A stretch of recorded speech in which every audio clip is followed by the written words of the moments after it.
He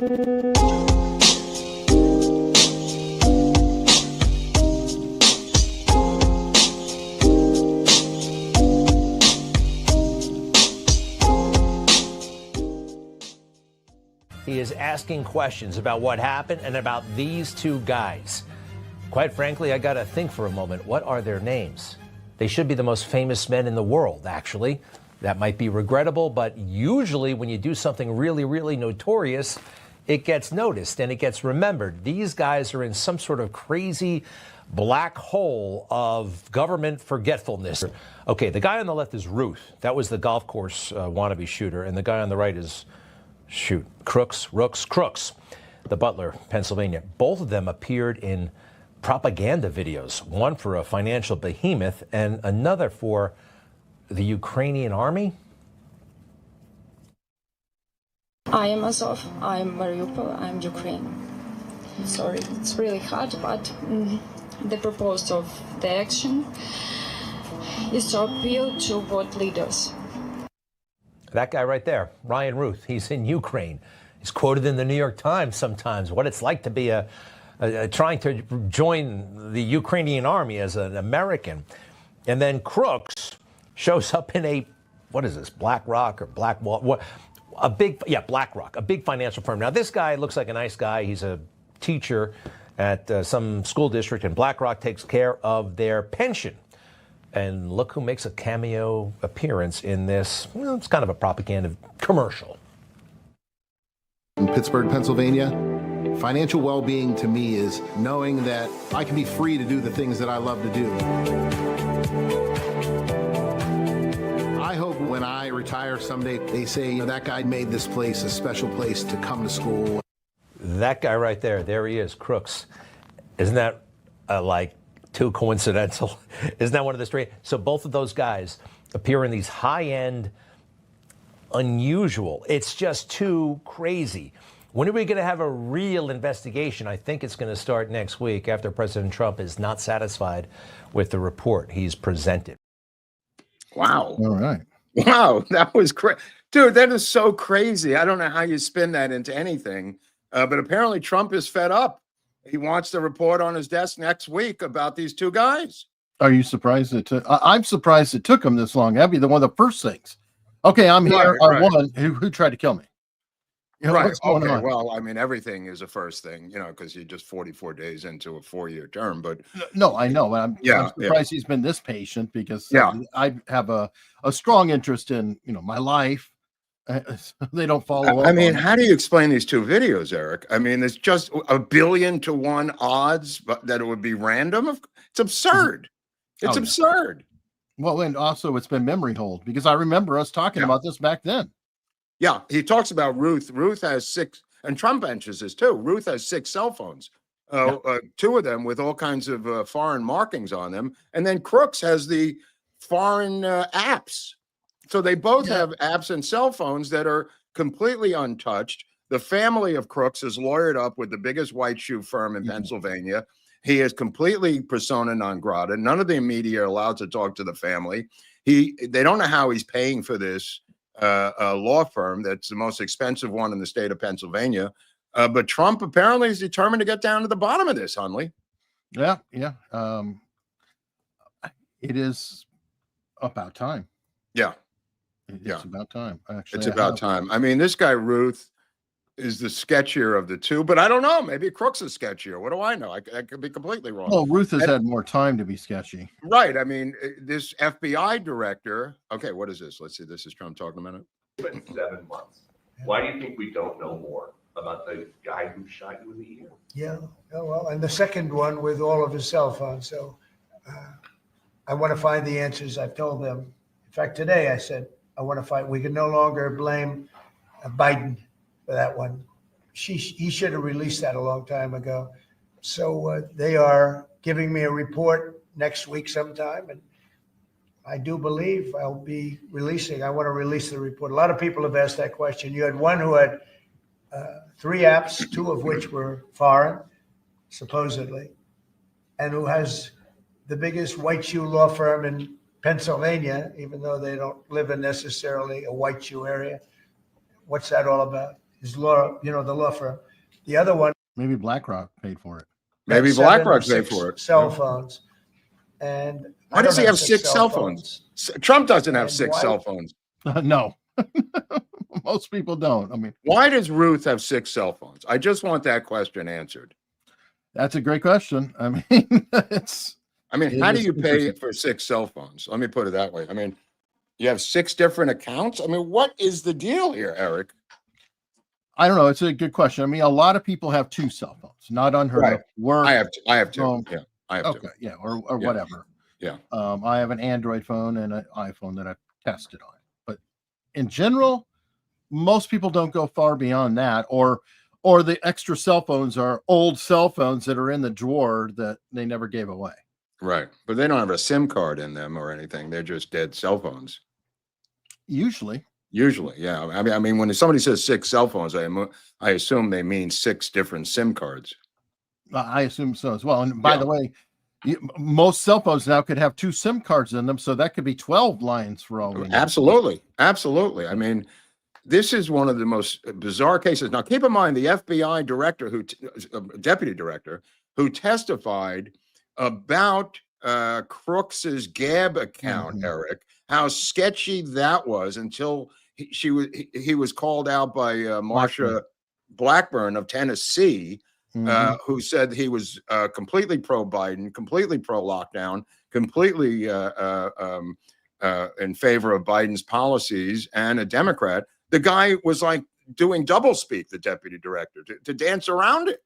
I mean, we got to get to the bottom of the Gab account. That's what I'd really like to know, because the CEO of Gab is the one that released the statement that he was pro-Biden and pro all these Biden policies of open borders. That screwed them up. Well, no, it screwed them over. And he tried to tap dance his way around that, though, with a bunch of doublespeak of the whole. Well, is that guy still working? Well, that's been out there, but I don't know if that guy's still working for the Bureau, but he's got to go. The guy who came out with the bagpipes the other day, these people don't, she seems to think, and I don't blame Bondi, this is like a conservative thing. They think that firing is the worst thing that can happen to you. But when you're fired from the Bureau and you go out with a crowd applauding you with bagpipes fucking playing, that is not a way you want people to go out. From hammering and disastrously attacking this administration. I don't want to see a guy go out with a parade. And Al Gonzalez told me that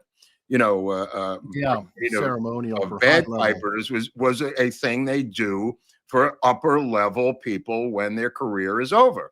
I don't want to see these guys go out with fucking parades. I'm sorry. Yeah, I have to speak to that because I had gotten confused and I thought it was somebody mocking him to say his career is dead, only to find out from Al that no, is actually a big honor. No, I would have preferred if he was shown out like people are in the corporate world where they're like all of a sudden meet me at the HR and security brings their box to them. Everything's shut down, or in a perp walk, which I'd really prefer.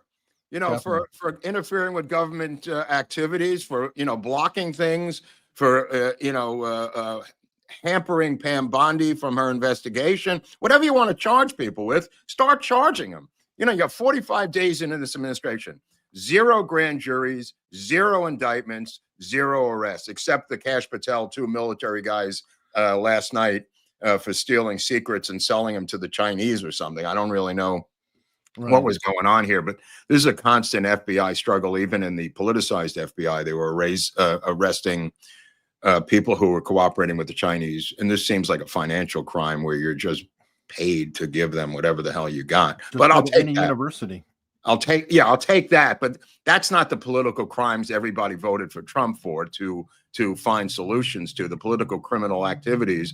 We want political indictments. Let me be as blunt as humanly possible. I don't care about picking up guys who are at a university dealing with their Chinese overlords. That should go without discussion. We want resolution of these political crimes. To have them come out with marching bands and bagpipes out of the New York office of the FBI is not the reason I voted for Donald Trump, for Christ's sakes. True. But still could be coming. Yeah, I mean, no, I know do know everything that still could be indictments can coming take until it's months. not coming anymore. It was coming until Jeff Sessions resigned. It was coming until Bill Barr resigned. Everything was always coming in the last administration. And I've got PTSD from the last administration, Eric. Well, keep in mind that Trump is a soft touch. And absolutely. He tends to not go after people. Everybody, projects what they're doing on him. They're saying he'll go after his political rivals. That's not his style. That's not his style. So, but we got to keep the heat on. We really do. I'm sorry. I mean, I just can't. Everybody says give Pam Bondi a chance. What is this? An equal opportunity employment agency? What do you mean give her a chance? What do I give her a chance for? What is on the job training? Give me a break. All right. Well, while we're giving it a chance, we interrupt this broadcast with news that broke shortly before we went on. Apparently, you've been on the phone with a certain doctor. I had Dr. Drew and I talking about this presser out of Santa Fe. Holy crap. This was fascinating, Eric. Okay. I've never heard of hantavirus. Oh, no. Drew has been yelling about it here in LA for years because we're overrun with rats. And the rats have been overrun because they took away the rat poison because PETA is controlling the government and they wanted the mountain lions not to die from eating rats that had eaten rat poison. So what the smart thing to do is, of course, you eliminate rat poison and have your city overrun by millions of rats, which is what they did here. Santa Fe has 1 to 7 people a year dying of hantavirus. And this is from either rodent urine, breathing it in, rodent feces, getting on your hands, living in a rural area where they get into your house. This is his wife on the right. So let me tell you what happened here. Just an incredibly insane story. She goes shopping that day. This is February 11th. She's seen at Sprouts. She's seen at CVS. She's seen at the pet food store. She picks up the dog at the vet, brings the dog back, and then collapses in the bathroom of her own house. The medication that was sprawled out was merely her Synthroid thyroid medication. She collapses and dies of rat virus. So the weird thing is the dog is in the cage. He can't get out. He dies in the cage. And Gene Hackman, who has this is all new, had 100% Alzheimer's, didn't know what day it was, lived for a full week, not even knowing she was dead in the bathroom or having cognitive knowledge of it, couldn't take his own medications, was going in and out hiking, apparently dies in the entrance to the house with his hat on and cane and the 2 dogs either coming or going from the house a week later. She dies February 11th. He dies February 18th, according to the transmission of the pacemaker. And he dies of either kidney failure. They said his heart was so damaged from pulmonary. He had multiple heart conditions. So it's either renal failure or pulmonary heart failure, any way you want to spin it. He dies after a week. The family doesn't even contact them. They're living large in LA off of his money. She's got a lot of unanswered emails. So she's dead, laying there in the bathroom. And he has no cognition of it. And Drew thought he was bedridden. And I said, duh, he was not bedridden at all.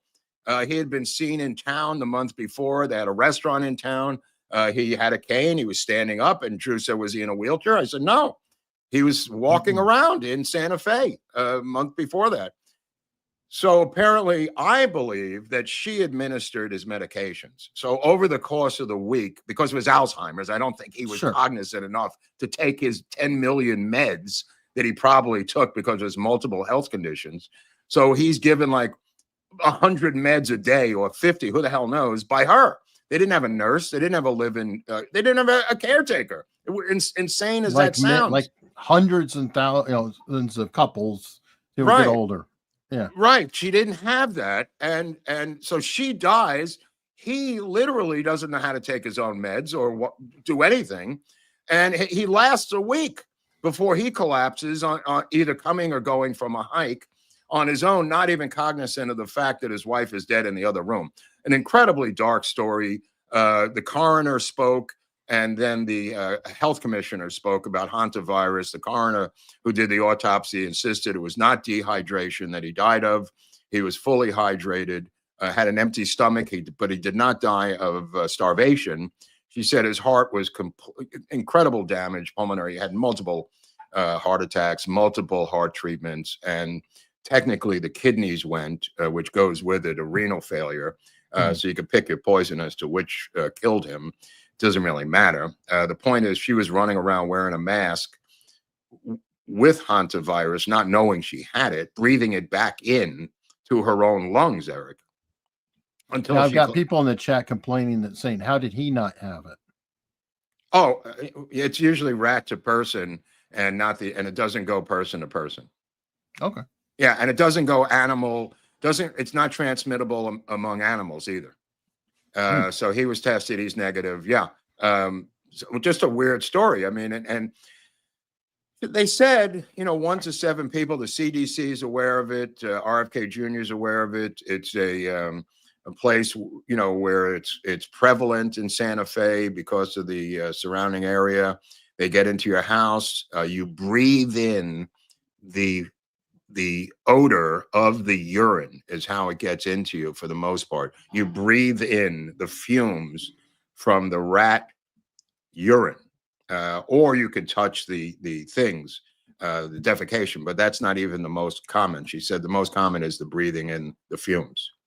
So she probably, as the caretaker, was cleaning the stuff up or whatever, and he wouldn't be exposed to it because he was off doing whatever he's doing, probably sitting down, staying out of the way. Yeah, and unless you clean it with bleach, with gloves and a mask. She went into detail on how to clean it. We're aware of it here in LA too, and that's what I was talking to Dr. Drew about right before the show. Drew has been sounding this alarm for years here, and now because of PETA, they have eliminated rat poison, which is, of course, a smart move. You've got a huge city with rats, so of course the first move is to get rid of rat poison because it's cruel and unusual punishment to rats, as you're well aware, Eric. Now, are they doing the same thing in New York? Because I've seen some recent videos. I don't think so. That look scary. Well, we always had those. We always had those in New York. Then they're big. They're pro rat poison in New York. Pro rat poison. You know why? No mountain lions living in Central Park. Well, those rats look like they could take on a mountain lion from them. That's because there's a lot to eat. You could eat a giant pretzel. You could get your hands on a sandwich if you're a rat. There's a lot of stuff you could get in New York. It's more spread out in LA. And the rats aren't as confined to subways and places like that like they are in New York. Now, in LA, do you have, when I was in Tucson, we had pack rats, which are different. Pack rats. No, that's a different thing. You're right. That's a different thing, a pack rat. We just have regular rats here. New York's got the mega rats, and they have a different kind of rat in Santa Fe. It's kind of like a desert rat, Eric. No, that's what I was talking about. The pack rat. Yeah, that's they have a different kind of rat there. It's not the same as LA rats or New York rats for that matter. Well, pack rats, I don't know if you knew this, but those sons of bitches destroy cars. My wife had several they eat out the inside of the car. They get in there. Yeah, literally eat out the wires. Yeah, and tear them up. I've heard that. It cost us a few $100s on one of our vehicles. But they're tough little bastards. Well, I'm glad we cleared up this Gene Hackman thing because this was people were losing their shit over this. Now, why their kids did not come and check them out is bizarre. I assume they lived in Hollywood. They live large. They didn't even do a check for welfare. The only reason they find them is eventually after a week, they do that check for welfare. But you didn't have to come to Santa Fe from California. You could have called up earlier. Yeah, but some families do fall out of contact with each other over time. The guy's 95. How much time do you think he's got left, the dad? Well, he's been here forever already. Right. I mean, holy crap. Maybe they're not close. You're his daughter. First of all, he couldn't call anyone. They said his cell phone, he wasn't calling anyone. She couldn't call anyone because she was dead. But there were people trying to reach her. But by not reaching her, wouldn't you say, I got to do something? But because he can't, because Alzheimer's, do anything. Right. But they didn't. They didn't do it for a week. And she was dead for the week. And then the dog and then the two other dogs were alive. And a tip of the hat to the dogs for not eating them. I mean, those are loyal dogs, Eric. I mean, my dogs, would have eaten me. Okay. I have cats. Cats are Your always cats, waiting for I you don't to know if die. cats eat you or not, but Oh, well, we're pretty they big probably deals. lick you to death or something. I don't know. But oh wow, crazy. All right, so back to what's going on. Did you see this morning that looks like Trump is pushing both sides now on the war to get this thing shut down in Ukraine? Yeah. I think they selected a new ambassador yesterday, Putin, who came to Washington just to deal with this new deal. And Trump's guy said they're looking for a complete American-Russian reset economically, which I predicted would happen. There's no way to keep this going forever and no reason to do it. So once you get the ceasefire and you carve up who gets what, then you're talking about the thing they feared the most with Trump, which is a Russian-American economic reset. That was the original reason for the impeachment, the reason for everyone to go batshit crazy. Every single thing they did in the past 4 to 7 years has been about this fear they have of a Russian-American reset. Yeah, well, I'm curious. So, what are your thoughts about his dancing with Iran right now? Yeah, I don't know what's going on with that. That's a weird dance, and there's a lot of people who are not happy about it. Yeah, I'm a little uncomfortable. Something's going to happen very soon. I don't know what he's got in mind. Well, this is not long after Russia claimed that they were going to be negotiating with Iran for us. So now we've got this push, and it has something to do with our Russian deal. There's something that Russia wants in our relationship with Iran as part of this negotiation. Well, and I'm also thinking, remember, there's that contentious confirmation that J.D. Vance actually went to Capitol Hill to speak on behalf of that guy, Colby. And I'm like, is this somehow related to this Iran deal? I don't know. I think this bears watching because it seems a little... Generally speaking, nobody gives a shit what happens to Iran other than stopping them from getting a nuclear bomb. That is the bottom line. You know it. I know it. Both sides know it. The world knows it. China knows it. Mel Torme knows it. Everyone knows it. You psychos. And I know that the anti-Israel people love Iran because Iran is the mortal enemy of Israel. So they love Iran. They love the mullahs. They love theocracy. They love the fact that these mullahs chant death to Israel like they do every night. They have a complete alignment with the nation of Iran politically, and they'd love Iran to get a nuclear weapon. Trump is not going to let that happen. I don't even think Russia is going to let it happen. I don't think China is going to let it happen. Nobody wants it to happen other than anti-Semitic right and left-wing forces in the United States and Europe and in England. I do wonder, when I interviewed a guy who's been to Chernobyl like more than anybody else on the planet for whatever reason. People have strange hobbies. That's a weird one. In the time since he's been doing it, he has studied like nuclear energy.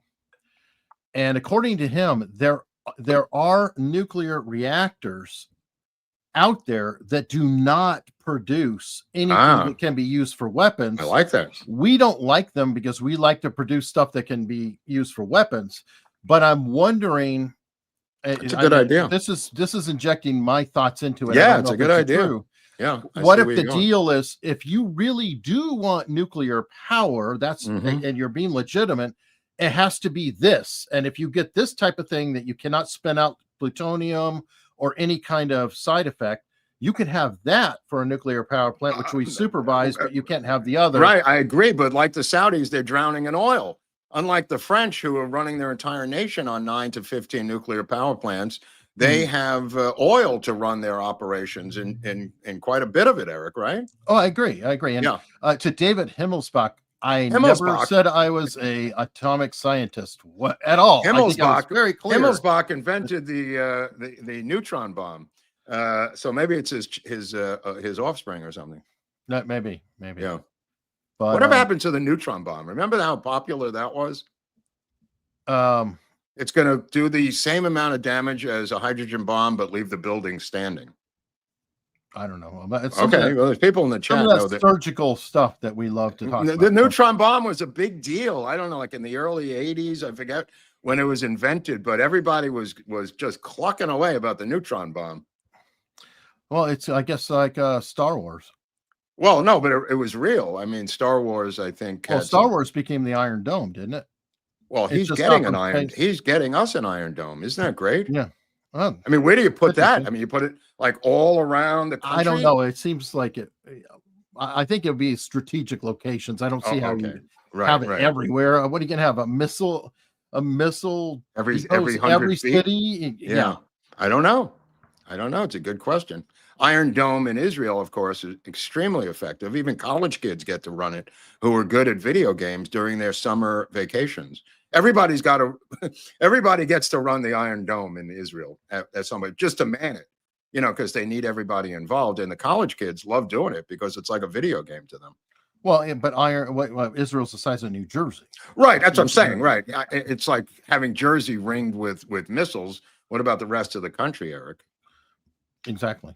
And it just seems unusual. What do you think about this with the South African farmers? That Trump are they coming here, or yes, he is apparently shut all foreign aid to South Africa, period. Right. And he has told I guess in this case specifically white farmers, because they're the ones being singled out, that they can come here if they're under threat or getting whatever. I love it. It might be a tip of the hat to Elon Musk, to say that's what I'm thinking, because they have a rapid pathway to U.S. citizenship. Right on, but he's also said he's going to deport the 240,000 Ukrainians who came here during the war on temporary visas. They have to go back, Eric. Well, you know what? Rebuild their own country. See you later. Zelensky needs more troops, so you know what'll happen with them. I'm sorry, that's he's got a problem with. And the Europeans defeat the Russians with cheese and British tea and German Stromboli. Okay. Can they defeat the Russian army, in your opinion? Well, you know what? They don't have an army now. No, they can't make up their minds, because one minute they say that Putin is on the ropes, and he's falling apart, and the next moment they say he's going to take over Poland, and he's going to invade Paris. He's going to invade Paris next. Well, that's my point. It's like, you can't have it both ways. Which is it? Is he a threat? Is he not? Is he a gas station attendant? Look, or is he a true it baffles world me, right? Because the British, Macron was saying that they are not giving up on the war. They're sending in $800 billion and something or other, and they're going to keep it going until Putin's defeated, while Trump is signing a peace treaty with Zelensky. You want to explain that to me? How does that work? You're talking about not being on the same page. Here we're ending one of the bloodiest wars since World War II, and these guys say, no, we'd like to get involved right now. This is great. We got to get in on this. Oh, yeah. I mean, is there any other definition of neocon warmongering than what the Europeans are doing right now at the end of this war? Basically coming out in public saying, we must keep this war going. Yeah, well, I mean, wow. A lot of people are depending on it. Wow. History is not going to judge them well, Eric. I'll tell you that much. That depends on who's writing the history books. I'm writing it right now. I'm putting it down on paper. Speaking of which, there's some cat over there at the Pentagon. I don't know if you know about this guy. Kingsley Wilson. He's the deputy press secretary over at the Pentagon. Came out with tweeting about Leo Frank being guilty in how this came up. Leo Frank being guilty of raping and killing this 13-year-old girl in Georgia in 1915. This is the deputy press secretary of the Pentagon. Is Leo Frank, 1915, owned a factory, employed a bunch of people in Georgia, and a girl was murdered and raped who worked for him, who was like 13, and he had a semi-retarded black custodian who apparently did it, but they flipped him to go after Leo Frank for anti-Semitic reasons in Georgia and sentenced him to death in this trial where they flipped the custodian. Custodian got a year, who actually did the crime. It's pretty well documented, tons of books on it. One of the most anti-Semitic episodes in Jewish history in the United States. So it's quite powerful for us. Leo Frank was sentenced to death by the, excuse me? No, I'm just chuckling because sure enough, in our chat, so El Hassa 7. All right, let me just finish the story. I don't care about that. Let me just finish the story. Frank was sentenced to death, and the governor commuted his sentence to life imprisonment. The mob went into the jail, took him out of the jail, and strung him up from a tree and hung him, taking photos and celebrating the death of a business owner in Georgia, and one of the most egregious crimes in Jewish history, Jewish American history. This is a crime that every Jew in this country knows about. And for reasons that are inexplicable, other than a right-wing Nazi element within the right wing, as Eric has hit me to for the number of years I've known Eric, this guy is part of that group, and he has now got to go as deputy press secretary of the Pentagon, tweeting this stuff. It's been every single Jewish organization has now responded to this guy saying that this Leo Frank was the killer of this girl. It's really shocking that this is coming out of the Trump administration at this time. Shocking. It's in our chat, dude. I don't care about the chat. I'm talking about the president's deputy press secretary. They could fuck the chat. This is much bigger than that. And this guy has got to go. I don't know what this is about. I don't know where this guy is coming from. The fact of the matter is that this is one of the most egregious crimes in American history, the lynching of Leo Frank in 1915 down in Georgia. Documentaries, books, everything has been made about this. We can't revisit this again.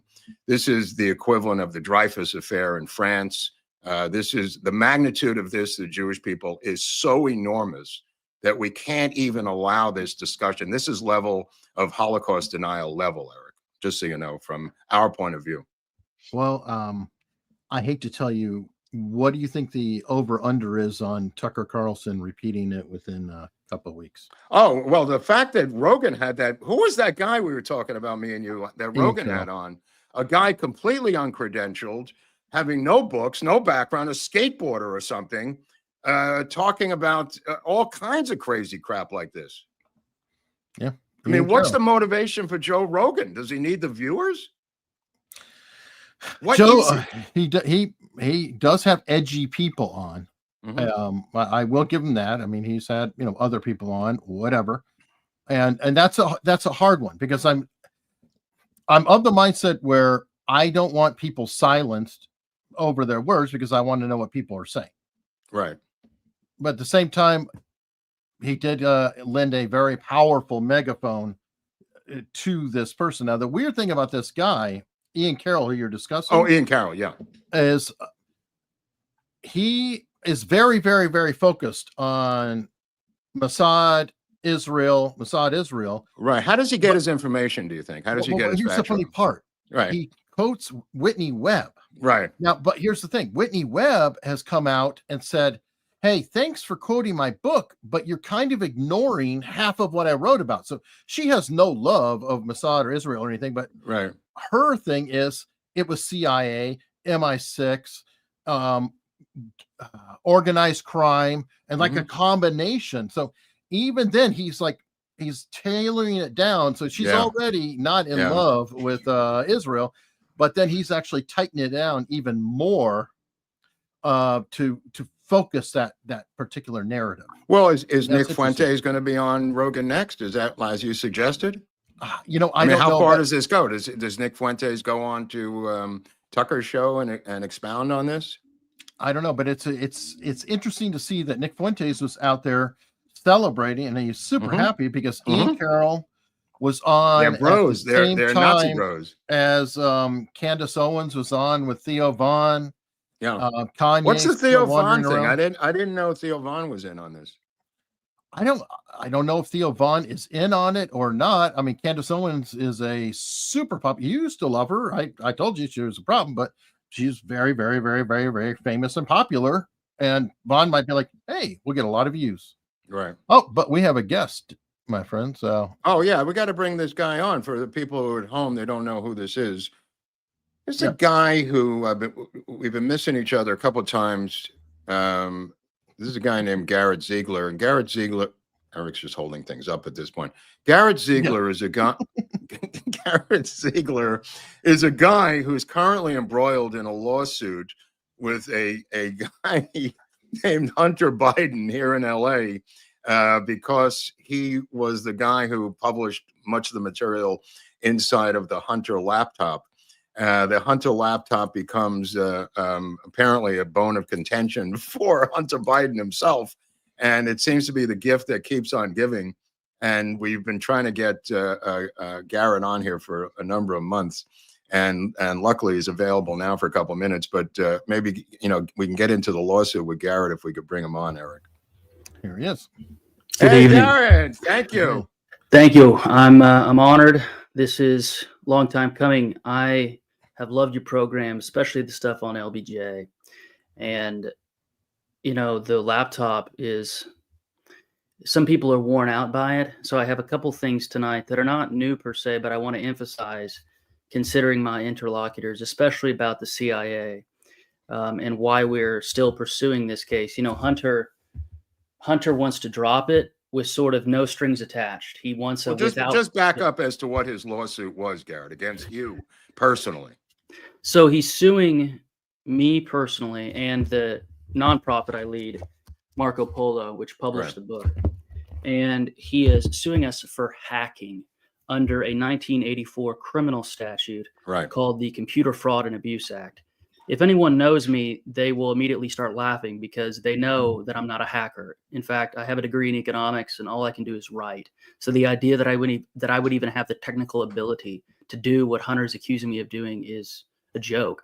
For me to have done what Hunter's accusing us of, I would have had to break into the evidence locker at the FBI and steal the laptop that they took via grand jury subpoena in December of 2019. We obviously didn't do that.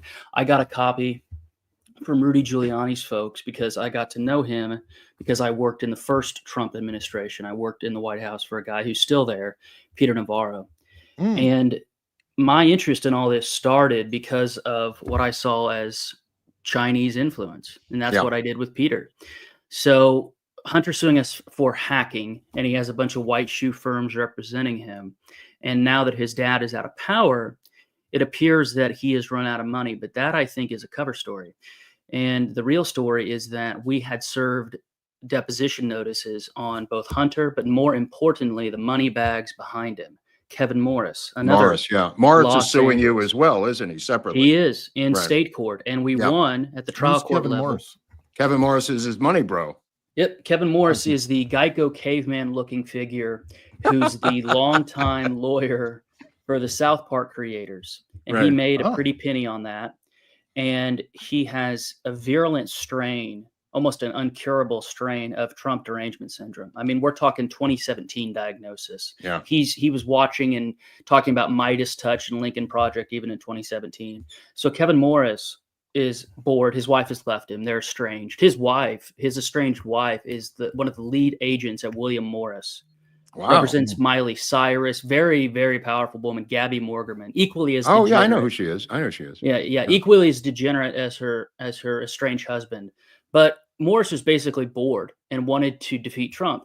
And so he meets Hunter at a fundraiser, gives him over $7 million in forgivable loans. So not only does Hunter not have to declare it as income, but Kevin doesn't have to pay gift tax on it. Wow. How convenient, right? How convenient. So we start digging into this guy. And the reason why I brought up the CIA is because Kevin, not according to me, but according to the IRS whistleblowers who have not been refuted on a single item they brought forward, said that they were blocked from even interviewing Kevin Morris. Why did they want to interview him? Well, for obvious reasons.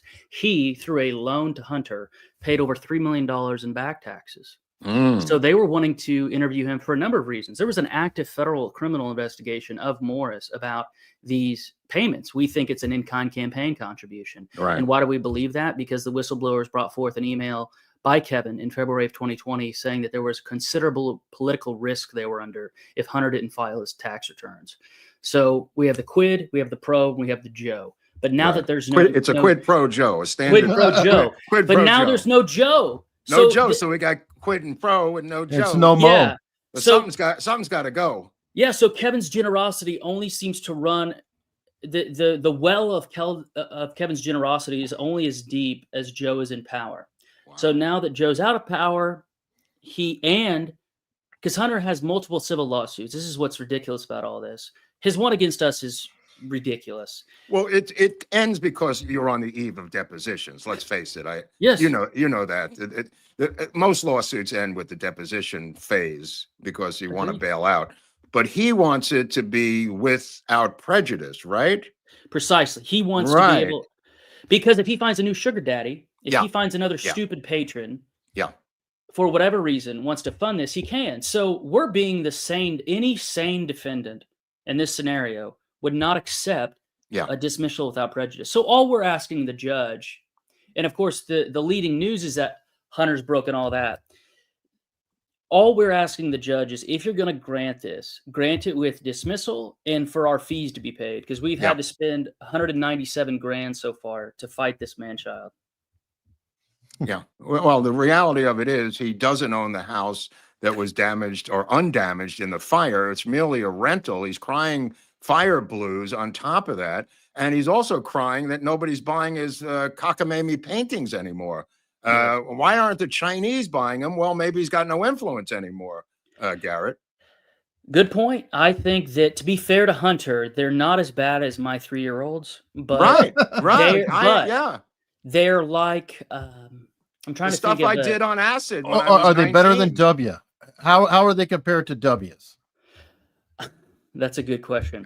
I've described them to others as the art that you see in a hotel on the way to the bathroom. Think of that's not bad, depending on the hotel. Yeah, but think of like a Holiday Inn Express in Wichita. When you're going to the bathroom, that is Hunter Biden's art. So maybe, $300 as a fundraiser to the local artist in town at your local coffee shop. But the idea that these were fetching tens of thousands of dollars is a joke. And well, they were, because of the Chinese influence. I mean, the Chinese did this. We did this. The CIA did it. We have episodes on CIA and art. Jackson Pollock was part. Subscribe to your channel. Thank you. Jackson Pollock was part of that program. We did it with a lot of artists, and the Chinese started doing it with Hunter Biden, apparently, as was not completely unknown.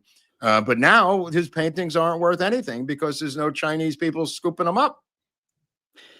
It is something that will be laughed about in 500 years. I don't know about 500. How about 5? I mean, I'm laughing about it at night.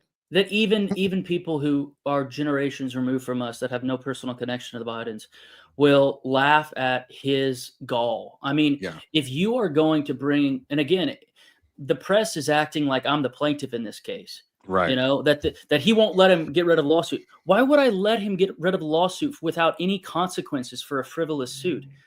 We're the defendants. Hunter made this bed. He's got to lay in it. And we've offered Morris a global settlement, which is reimburse us all of our legal fees and dismiss the meritless actions with prejudice, period. I'm not a litigious person. Right. I don't want to be a plaintiff. This is lawfare. I think it's disgusting. I hate most lawyers. So if they just reimburse us our fees so that we can move on, we're okay with that. But the more interesting thing, and why they're acting like a hog trying to get loaded into a chute, is Morris has shady connections. I think Morris is even more important than Hunter. Yeah. I think Joe is more important than Morris, right? Which is the whole reason why Hunter was able to make all that money, because of who his daddy was. So Morris is Hunter's handler. Let's be blunt. I am so obsessed with the story of Morris, and Morris is his handler. So that's a fascinating story, Garrett. And where this ends up. I mean, if the judge doesn't grant it and we move forward in discovery, by the way, are you here in LA Superior Court? Where are you?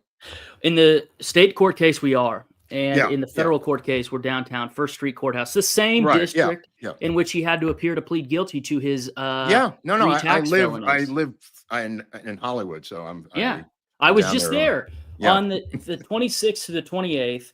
We set up a court reporter. We were ready for Morris to. We noticed him properly. His attorney accepted service, and he just blew off the deposition. Wow! So that's one of the reasons why they're settling. Is we had a hearing with the magistrate judge on Monday, wanting to hold Morris in contempt. And remember, he's still a member of the bar. So I have a couple of filmmaker friends who did a bar complaint against him for infiltrating their movie set in Serbia. That bar complaint got dismissed. Philem McAleer, they did My Son Hunter. But there's another bar complaint that I think is even stronger because it has even more. That's the Irish couple, by the way, right? Yes. Okay. And there's another bar complaint by America First Legal. Reed Rubenstein submitted it, and Stephen Miller helped with it.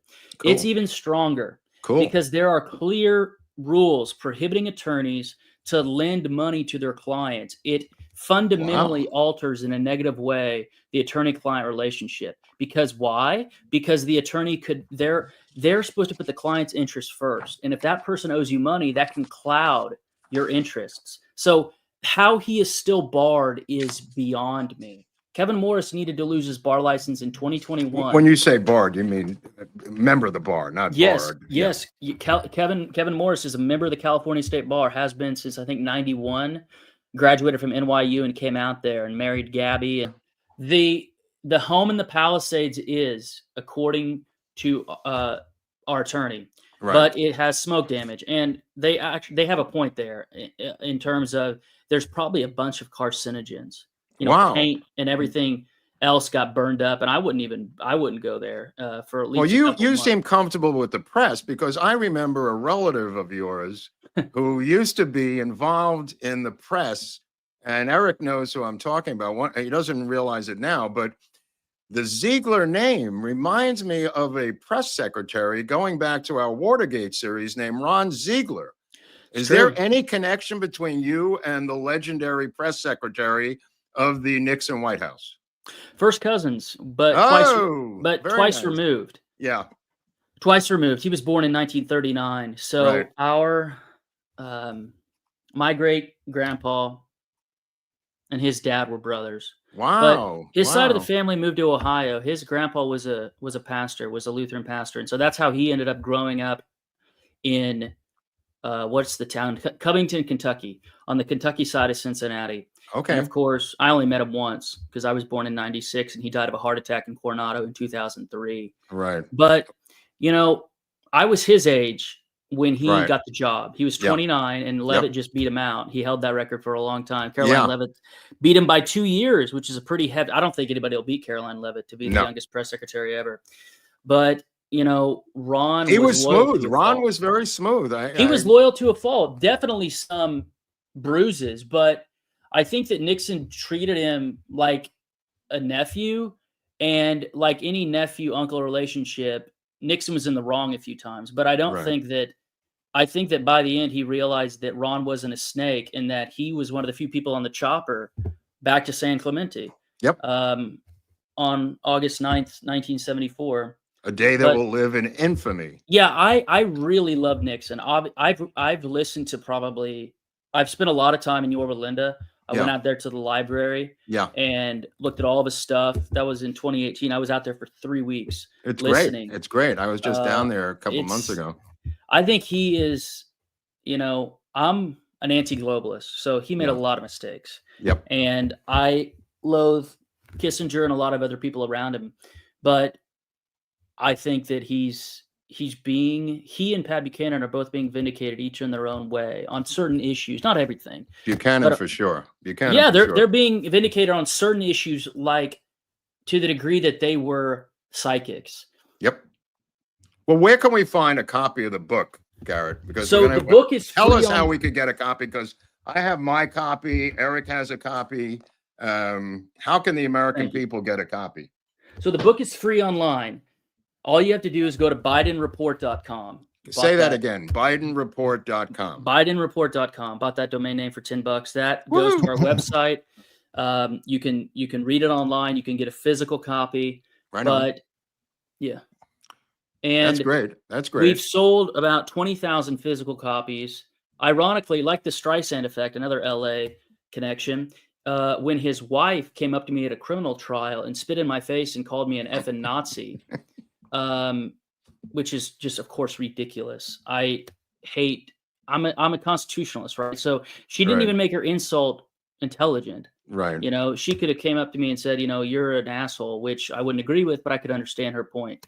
So she didn't even criticize me well. But after that escapade, we sold like 3,000 books that day. Oh, great. So whenever Hunter does this shtick, that's why him suing us is so stupid. Because it gets people who wouldn't, because we don't have mainstream support, it gets people reading our stuff that wouldn't. And I'm very aware of that. So he's digging his own grave by fighting these battles. He should, if he wants to go away quietly, he should pay our fees. Yep. And never say my name again, because we haven't been accused of spreading any false information. I really loved your piece on your video on LBJ, because when I was writing this book, I just kept going back to Josepha Johnson. Yeah. And people would always say, it's never been this bad. It's never been this bad. They are ignorant of LBJ and Josepha Johnson if they say that. Yeah. Obviously, Josepha Johnson wasn't a businesswoman. This was his sister that he's referring to. By yes, the way, and for the audience, I want your take on whether or not you think he ordered her death. Because if he did, or at least was aware of it, that is so nuts. I know. It's one of the greatest. It raises the hair on my arms, because Hunter is a dirtbag and he is an international influence peddler. But we could have had a president who killed his own sister. And that's a lot of times you don't have to physically say it, yes. Garrett. As you know, your minions will take care of your problems. And Cliff Carter was one of his minions, and he had others who could do what he wanted done without writing it out or spelling it out. Precisely. And it was the first time I heard of the story when you were talking about it, and specifically the fact that the judge suspended the sentence. Absolutely insane. You're talking about Mac Wallace now. Yes, at the golf course, right? Yeah. Yep. Yeah. So I bring that up, not to change the subject, but to say that's how I think about Hunter as Josepha Johnson. Obviously, Joe, my buddy said, is like, or he said LBJ is Joe and Hunter Biden combined. That's great. And I'm going to keep, I've said that a couple times publicly, and I'm going to keep trying to tease that out. LBJ is Joe and Hunter combined. That is very an insane thought.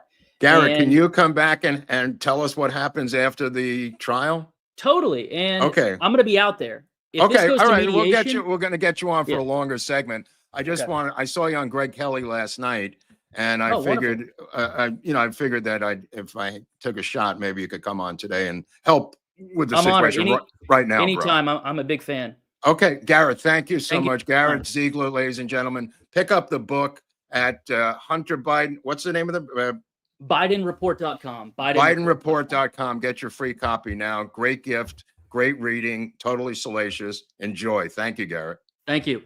Okay.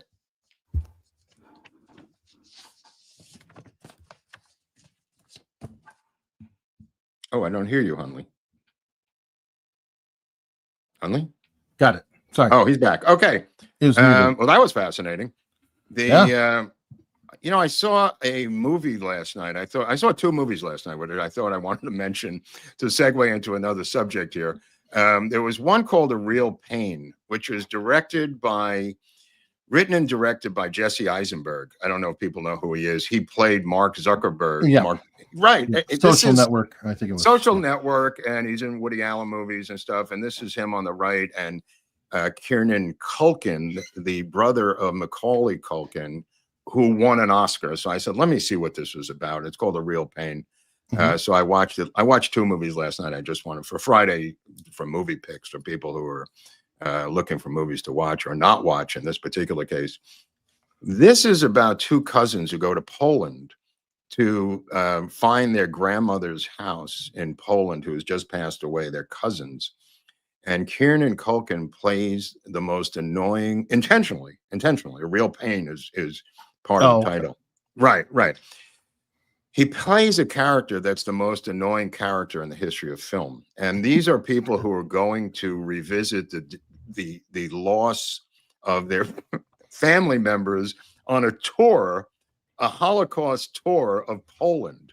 And they go over to Poland and they're taken on a tour of Poland. And the movie is paid for by the Polish government because they show all of these incredible historic tourist sites in beautiful cinematic color. And it is a beautiful homage to Poland as a nation trying to develop tourism. And they paid for the film of Jesse Eisenberg writing and directing. And I thought, oh, that's fascinating. Good way to get funding. Great way to get funding. So the plot of the film is what I said. They're going to find their grandmother's house, and he's the most annoying character in the history of film. he starts mocking these Holocaust memorials. He's taking photos with them. He's jabbing them, getting them in headlocks, the other people. You're just kind of going, holy crap. And he is fulfilling his role. Unfortunately, it only works on paper, because when you see it on film, you're watching a guy who's the most annoying character you've ever seen in a film. And the plot is they get to a death camp and he becomes somber, and then the movie ends. And that's the end of the movie. And he's just a guy who's a drifter. His cousin smokes weed, and he's kind of like a laid back dude who happens to be annoying. So it's both. And the other guy is the sidekick, who is Jesse Eisenberg, who plays himself in every single movie, who has a wife and kids. And this guy is anti-everything, anti-social, anti-family, anti-job. But he is somber after visiting the death camp, and then the movie ends. Sounds delightful. Right. So I'm saying don't watch this, despite the Oscar for Kieran Culkin, who thanked everyone on the earth except his drug-addicted brother, Macaulay Culkin, who I once had dinner with, who was emaciated at the dinner. And it was on the set of that 70s show where his girlfriend was the Russian-born actress who was on this show, that little minx, I forget her name now. One who's the Ashton Kutcher? What's the girl's name? She's Russian, very cute, works in films. Yeah, she's Ashton Kutcher's wife. I think that's who you're talking about. Oh, yeah, they're married now. Right, that's right. I'm sorry, you're absolutely correct. But at that time, she was Macaulay Culkin's girlfriend. And he showed up to have dinner with us. Mila Kunis. Or Kunis. Mila Kunis, right. Mila Kunis, great little actress. She was dating Macaulay Culkin. He showed up for dinner. The father was my friend, the father of the 70s show. So I was there for him. I did a hot tub scene with Brooke Shields, and we've talked about some other things I did on the show. I don't know what Luca Brasi's about, but I guess she's Ukrainian, is what they're saying. Okay, well, a lot of people don't separate the two, just so you know, Luca. So especially in shows like this. I don't know what town she's from, so I didn't list the town either, bro. But nevertheless, she identifies as a Russian Jew, has for many years, for what that's worth. But anyway, so Macaulay Culkin shows up at dinner completely emaciated, and the point of the story was, so I don't know what shape Macaulay's in now, but Kieran, the brother, won the Oscar for Best Supporting Actor for this piece of crap, and holy mackerel. Anyway, so I don't recommend that, but I found a gem that I've been looking to see for years, and that's Cadillac Records.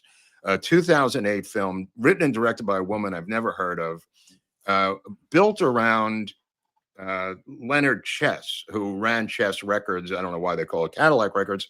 Ran and founded Chess Records out of Chicago, and it's played by Adrian Brody. Fantastic little movie, unbelievable music.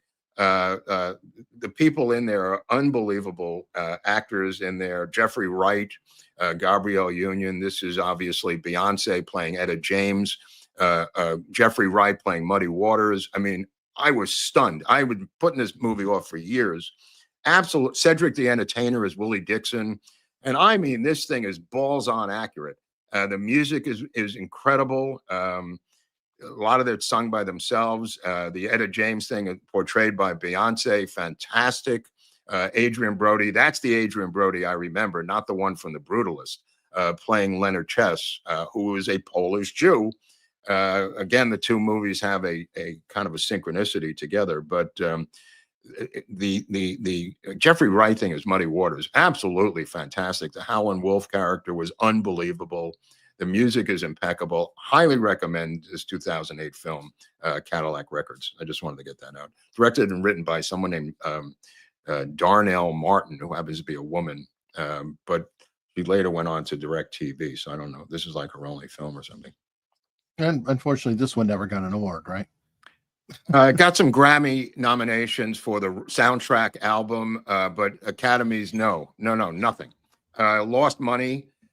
The budget's about 12 million and made about 8 million. And it could have been a biopic for any one of them. The reason it doesn't work for their point of view is it's not a biopic of Etta James. It's not a biopic of Muddy Waters.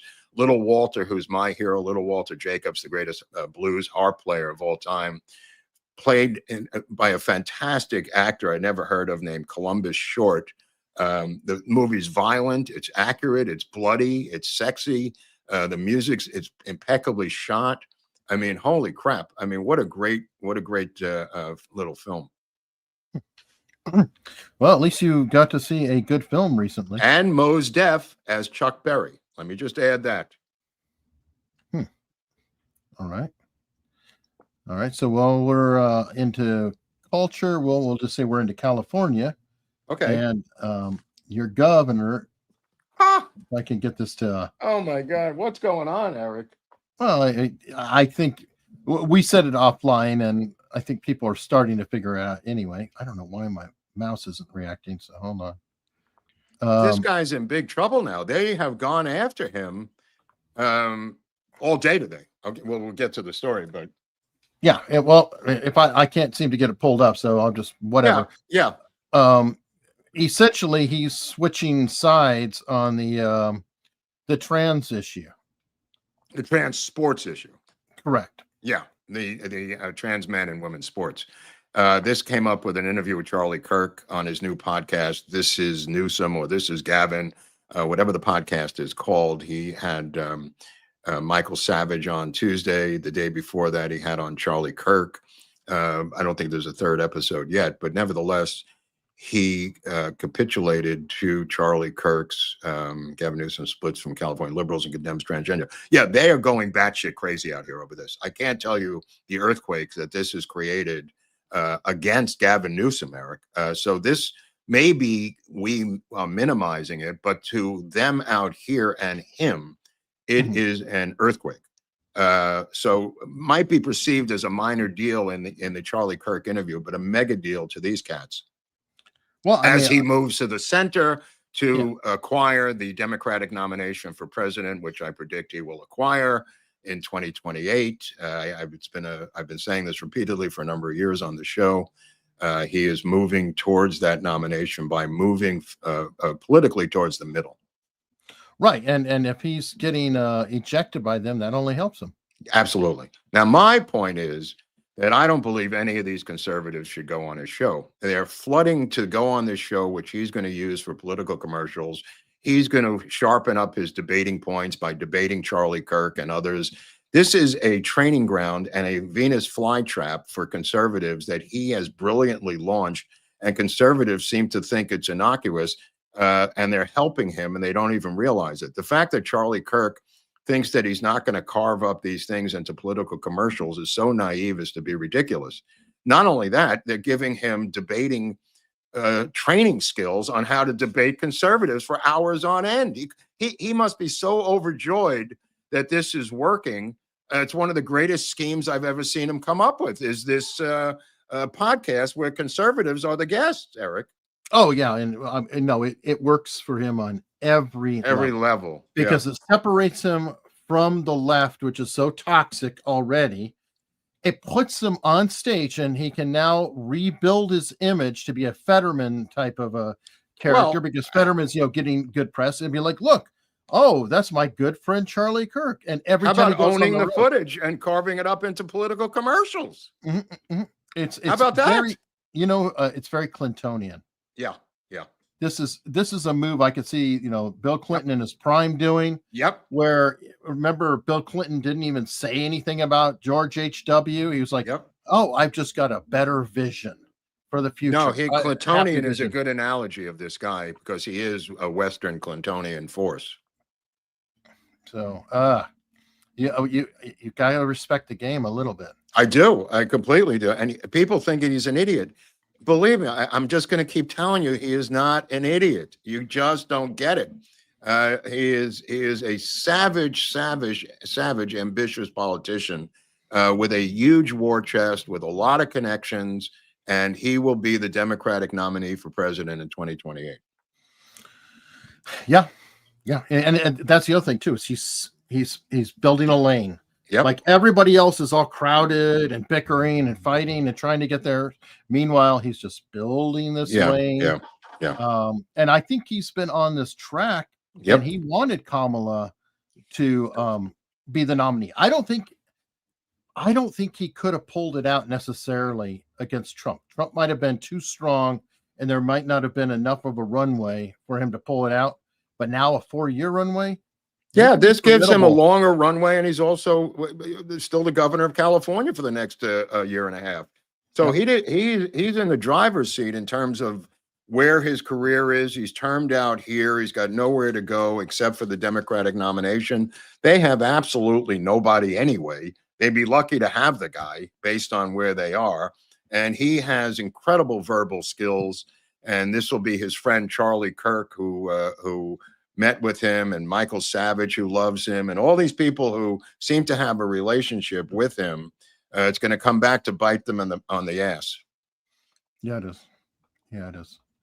I mean, it's but you know, he didn't become governor and get over everything he did without having some abilities. So what are you going to do?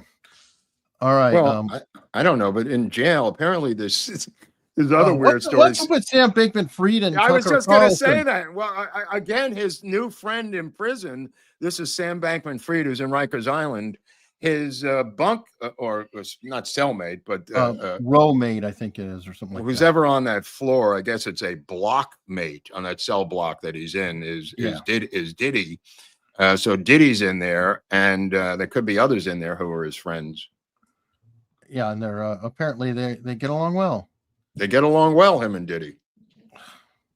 But I don't know. What I'm wondering is, what's the deal with Tucker and interviewing this guy? It's bizarre. It's really bizarre. Yeah, it's like, why? I mean, okay, it's if you can get an interview, I guess it's interesting, but where are you going with this, Tucker? I don't think he thinks it through, and I think there may be some other forces behind Tucker that we're not aware of, Eric.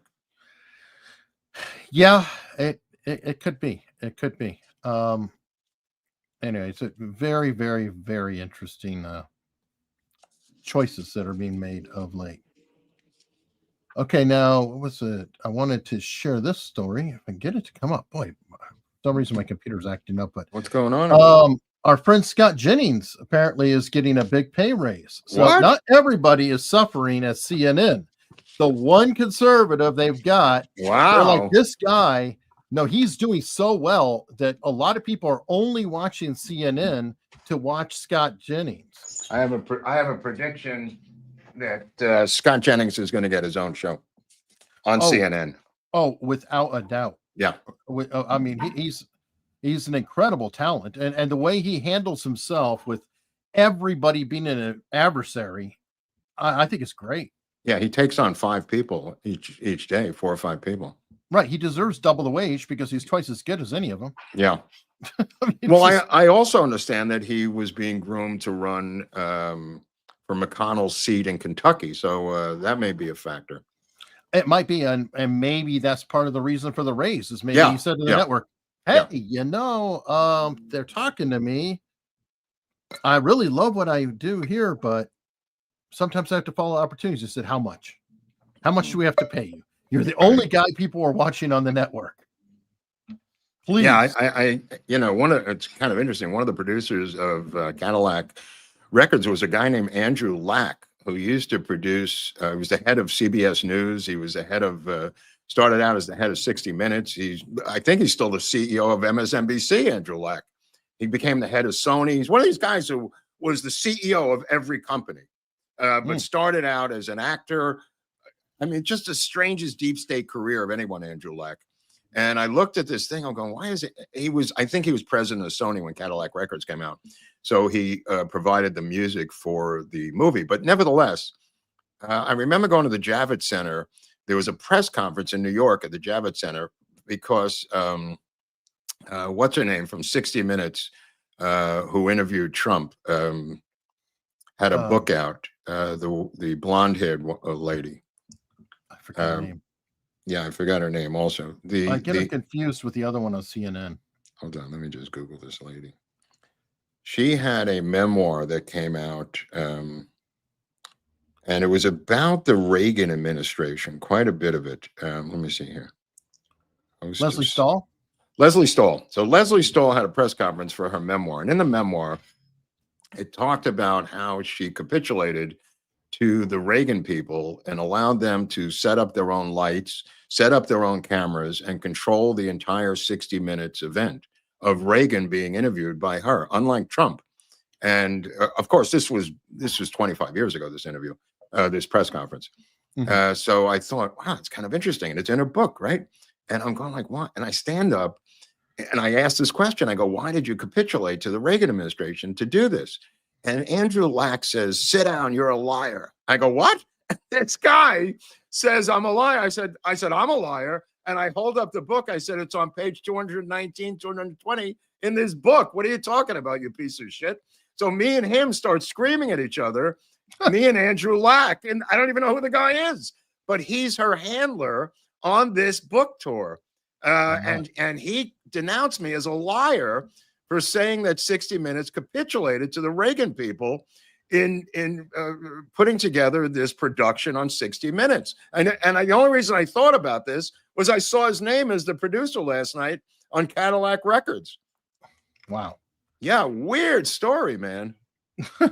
That is funny. Well, you're out there still making friends. Yeah. Blocking on X or harassing it? No, I'm just kidding. Yeah. Well, he deserved it, Andrew Lack. All right. Got some super chats here. Jack White is back. Oh yeah, what happened to Jack White? Oh, he's right here. He says to answer Mark's question about blues tour. Go ahead. To answer Mark's question about what Invincible is, basic premise: imagine that Superman was the son of Zod. What's Invincible? I don't know. My question about Invincible? I guess you did. Invincible is a superhero series on Prime Video. Oh, I have no idea what that is. Oh, maybe you mentioned that. That you didn't hear. I don't know what that is. Invincible. Pamela Clifton, happy Friday, guys. I'm watching on Locals too. Awesome. And people might want to do that because on Locals, you can watch for free with no ads. Oh, yeah, that's a plus. Later. A lot of the autistic people are triggered by the ads. So I suggest you go to Locals and start from the beginning there with no ads. By the way, those who hate ads, I'm not trying to promote YouTube, but they do have a new premium tier that is like half the price of what it once was. Oh. And if you don't care about music on YouTube, you can go ad free for like $7 a month or something. Oh, I might do that. That's interesting. Yeah. So it's for those people who don't deal with YouTube music or don't care about it, and they're only watching shows. It may be something to consider. I don't know, but yeah. I did want to tell folks that. Diffuse gifted 5 America's Untold Stories memberships. And Dick Dickerson is back with 20 memberships. Thank you very, very, very much, Dick. Reese Morris said DGT hired Doug Hagman hours after Butler. He was interviewed by Alex Jones on 2/11/25. Must-watch interview. Doug Hagman hours after Butler. Who is Doug Hagman? I don't know, but Trump hired him. Is he a lawyer or I don't know. Maybe the guy doing the investigation. Maybe. Spinner Pete with the super sticker. Thank you. Sassy with the super sticker or just a super chat. Canadian. Thank you. Sassy again with another one from Canada. Different increments. Martha Weeby, sorry, or Weib. Chase Hughes, Rogan 2278 says Sirhan killed RFK. What? Chase got a lot. Chase got a lot wrong on Sirhan during the episode. That's hard to do. You'd have to run around and get behind him and put the gun up to his head in front of 85 people. He got some stuff wrong about the parole, and anyway. I don't think he's really well read up on it. I don't think it was intentional. I know Chase. He's, he seems like a great guy. I mean, I don't begrudge him. It's not a simple case. I mean, but people never stay in their lane. Like there's things I don't know about, so I try not to talk about. But the things I do know about, I try to talk about. But Sirhan, he was more interested in the mind control. Yeah, I get it. That's Chase's lane. So they kind of drifted over. He drifted over into the physics lane, which is not his lane. Look into the killing, he looked into the why. So I think that's the Well, problem. if you examine the autopsy, which is a basic thing to do, it becomes clear. Oh, of course, I say that the entire nation completely didn't look at the autopsy for decades. So I was in that spot myself years ago, assuming, as everybody else did, that it was an open and shut case. So I'm to blame as well as Chase. So I thought the same thing for many years, up until about 20 years ago. But a lot of people, most people did. Right. And anyway, so I do want to acknowledge, and I did, reach out to him, and we'll see. I don't think he's explored that side of it that deeply. Bill Gomez, my spidey sense is telling me that Ukraine had connections to both assassination attempts on Trump. Who knows? I mean, not impossible. It could be the Iranians. It could be the Ukrainians.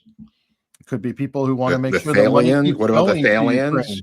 The Thalians were part of it. I mean, we don't know. We don't know. Those Thalians, especially. Yeah. All right. Have you seen this? Yeah. What is this? What is this? We've got to watch it together.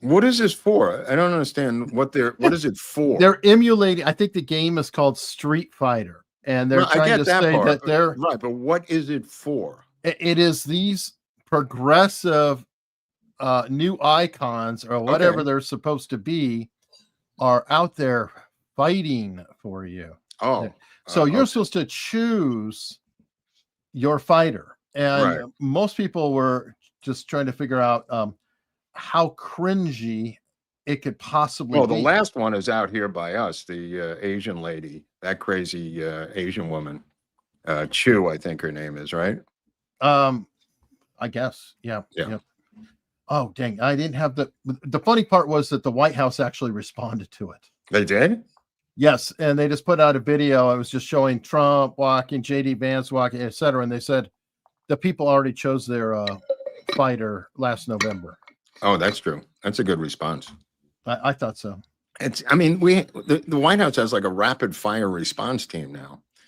Yeah. It's funny because it's like it's a meme war, and you have somebody who can fight back. Right. Did you see Tammy Bruce holding her first press conference at the State Department? No. Dude, I had no idea. She's the spokesperson. The legendary Tammy Bruce is a conservative lesbian, did incredibly well yesterday as the press secretary for the State Department, the press spokesperson, in the first press conference of the new State Department, which was the event. And oh my God, it was very impressive. Very impressive. The White House press secretary is impressive too. So good choices all around, I guess. Yeah. Interesting. Okay. By the way, we've got to talk about Trump's not State of the Union, I guess, joint session, whatever. First off, I wanted to share this. There's an even bigger version that has like 20 of these, but this was funny. They bring prices down starting on day one.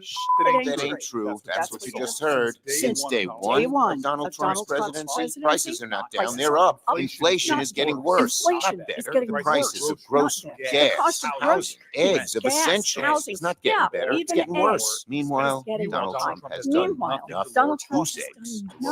I'm glad they could think on their own. That's interesting. By the way, I think Cory Booker is going to run against Newsom for the nomination, in my humble opinion. I hope he does. I saw how it went in 2020. His days, because New Jersey is starting to flip, and I saw Scott Pressler in New Jersey yesterday, and he's going to stay there until Jersey is flipped, which means that Booker is vulnerable in New Jersey, just to put that out there. Well, just think, we could have another case of like Al Gore having your home state not vote for you. No, that's so dark. Sorry, it is what it is. I think it happened to George McGovern.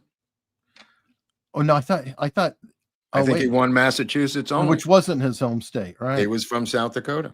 That's right. That is crazy. That's dark.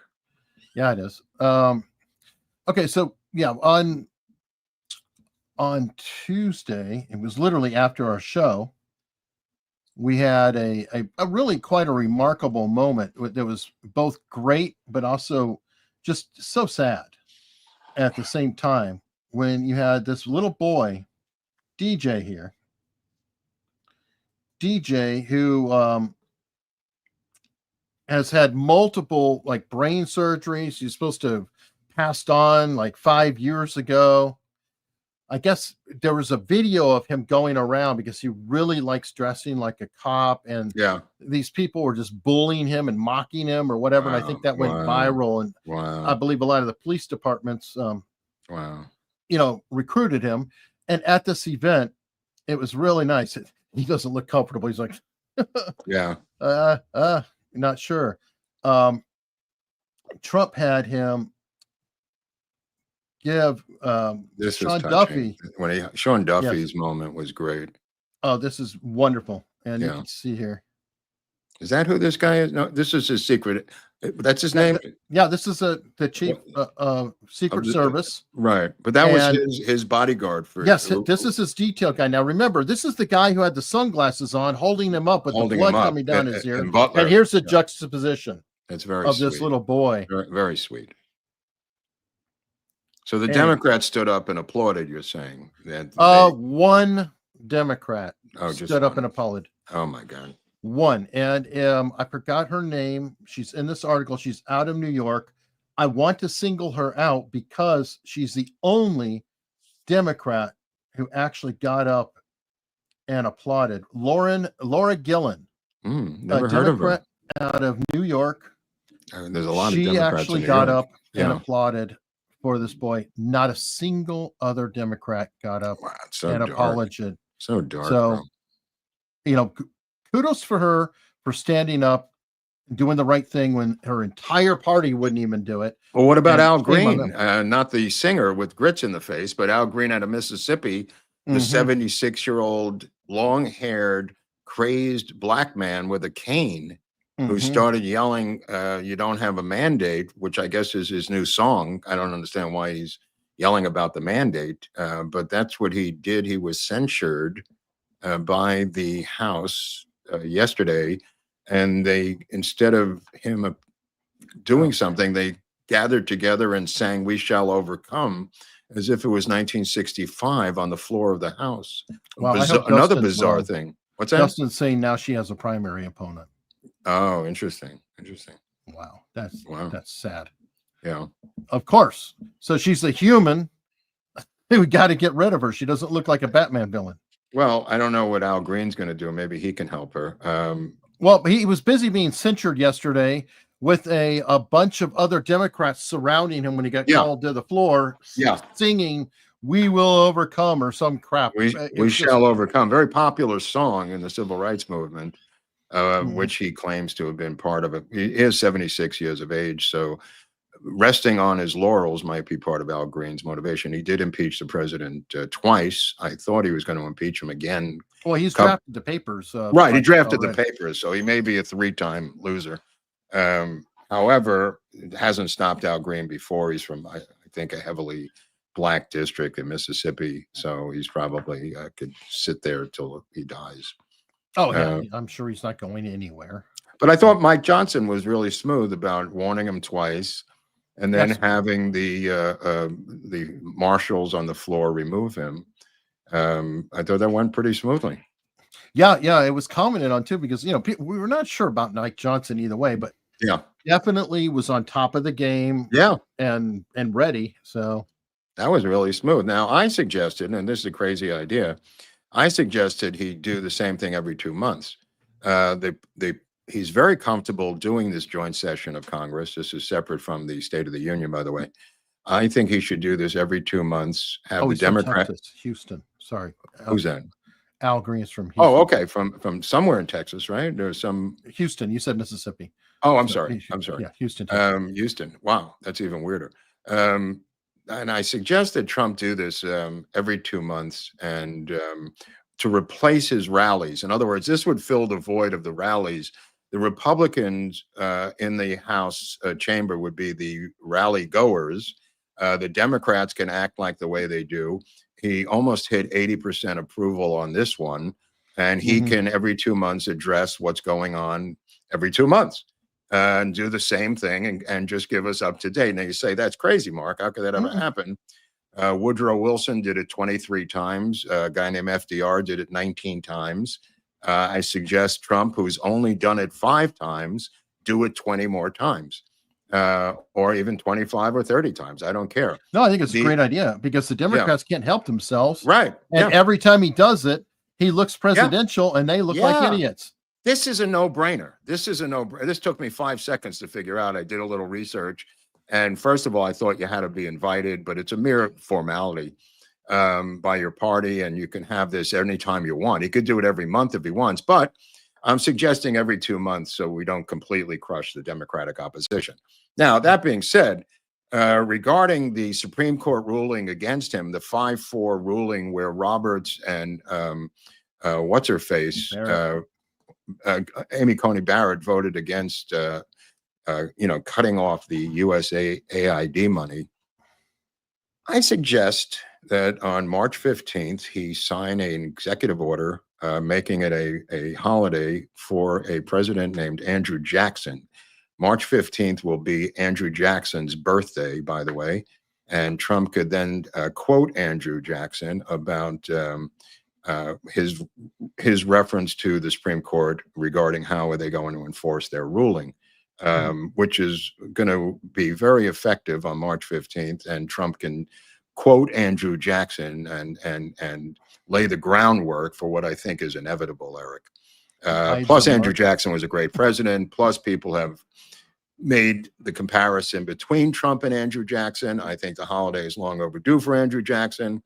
And out of the blue, after I said this on Twitter 2 days ago, something appeared on Instagram, which was Andrew Jackson giving his speech, and the background to, obviously it wasn't audio, it was somebody reading it, to this area with the Supreme Court, and that was Bob Dylan.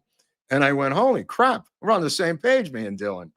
He posted, on Instagram. I didn't know he was conservative. Okay. He's not, but he's a realist, and he's a populist, and that's the answer.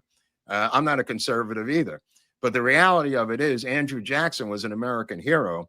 And it talks about in this biography of Andrew Jackson, one of the duels he had with this guy, and I forget the guy's name, where the guy had insulted his wife, and he was a master duelist. He had won a number of duels. Dozens of duels, from what I understand. No. The guy who he's fighting, I'm not talking about Andrew Jackson.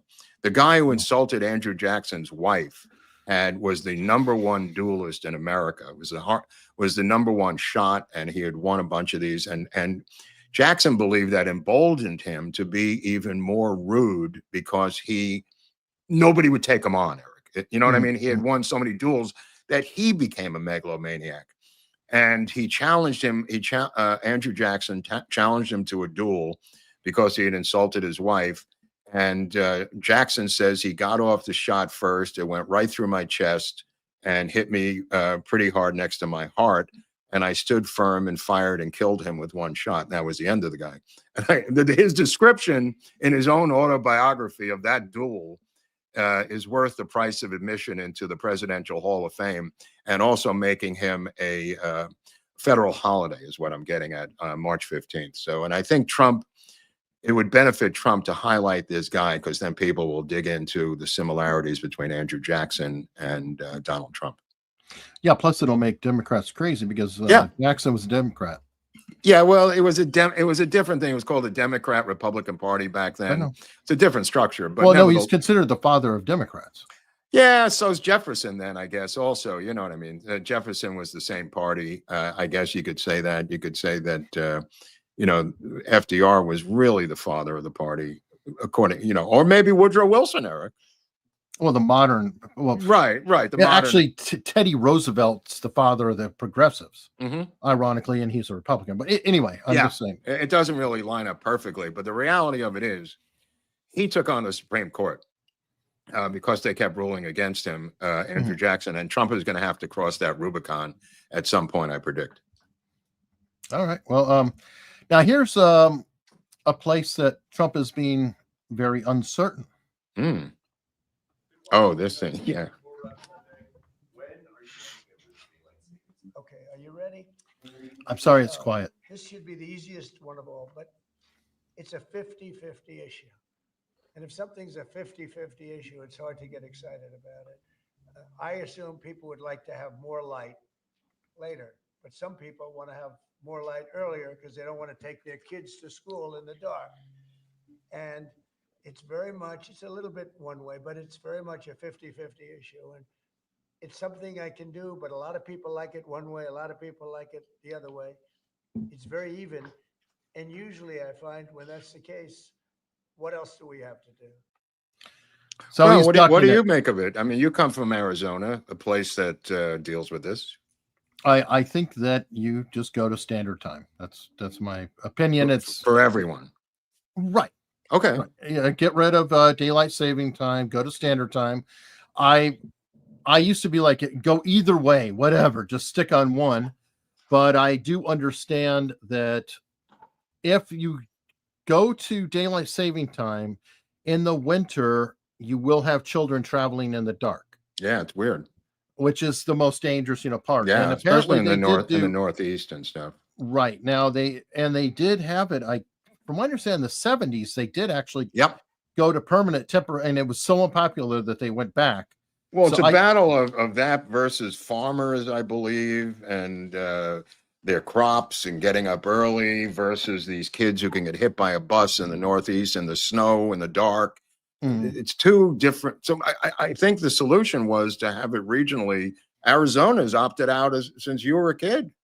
Well, yeah, they've always had just standard, right? It's standard time period, and I think Hawaii as well. I don't know about Hawaii, but and weirdly, part of Indiana is part of Indiana. Yeah, which is crazy. You could vote down below in the comment section. Are you pro? Here's the question: are you pro daylight savings time, or should we get rid of daylight savings time? Comment down below or in the chat, or where you live, how it affects you. More importantly. If you have any stories of how daylight savings time has affected you, that would be even better, just to get a sense of what's out there. Yeah, it's time though. Whatever happens, can we just stop changing it back and forth? Well, I mean, he's going to do something, I guess, right? No, Sunday changes to daylight savings. Oh, right, yeah, this week, yeah, definitely, yeah. So he's not doing anything now.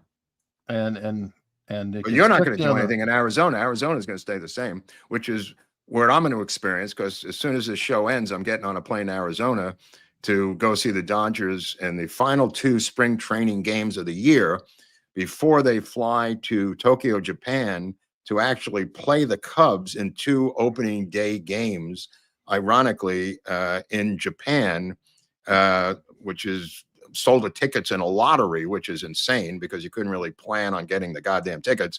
So my booby prize is to go see the last 2 games here in Camelback Ranch outside of Phoenix tomorrow and Sunday. There's actually a funny story with Mark and daylight saving time and the show. 3 years ago, Mark traveled to Arizona and we had a show scheduled at our normal time, but Mark didn't realize that the time had changed. So I'm sitting here going, where are you? Where are you? The show started. Mark, where are you? Where are you? Oh, really? You don't remember that? No, like 3 years ago. So the show started like 35 minutes. That's funny. Well, we don't have I'll be back Monday, but we don't have a show. When does it change? Sunday night, right? But it's not going to change in Arizona. It's going to change in California. Correct, and that's where dude, it's a little confusing, Eric. I have to tell you. It was weird living on the other end of it because I had relatives in California, and it'd be like, oh wait, they're the same time now. Oh wait, no, they're not. So it's definitely weird. All right, well, let's see. Have you seen this? The Jon Stewart when he was going off on Doge like Dude. busted his cup and was bleeding all over. I think he had to his go set. to the hospital and get stitches. This is crazy. Yeah, it is. He was very, very upset with his prop cup, but apparently he may do an interview with Elon Musk. Oh, I heard that. Right. He put it out there. I think that Elon's demand is perfect. I will do it if it's unedited. Yeah. I think that's fair. That's a fair demand. Yeah. Yes, B Hops won. It was a week ago that he got cut. We What? know that, but the conflict This is thing. still going This on. is a new story. I know. Sorry for your confusion, B Hop negative, but this is a new story, and Hunley's right. If it's unedited, it would be great. Because what is he going to say to him? I don't understand. You know, when Musk was on Rogan, he said, "I was a hero to them 5 minutes ago. I'm the same guy." Oh, yeah. I mean, it can only expose more of their insanity. Yeah. Well, I remember when Jon Stewart was pretty good. Yeah. But he's so far indoctrinated anymore. I think he's like, oh, I'm so clever. I'm the wittiest person in the world. I'm Bill Nobody Maher could pull sober. this off. Nobody could pull this off. Bill Maher can't pull it off with somebody who's a Trump person. Nobody, without just denouncing them and losing their shit, which is not really an interview.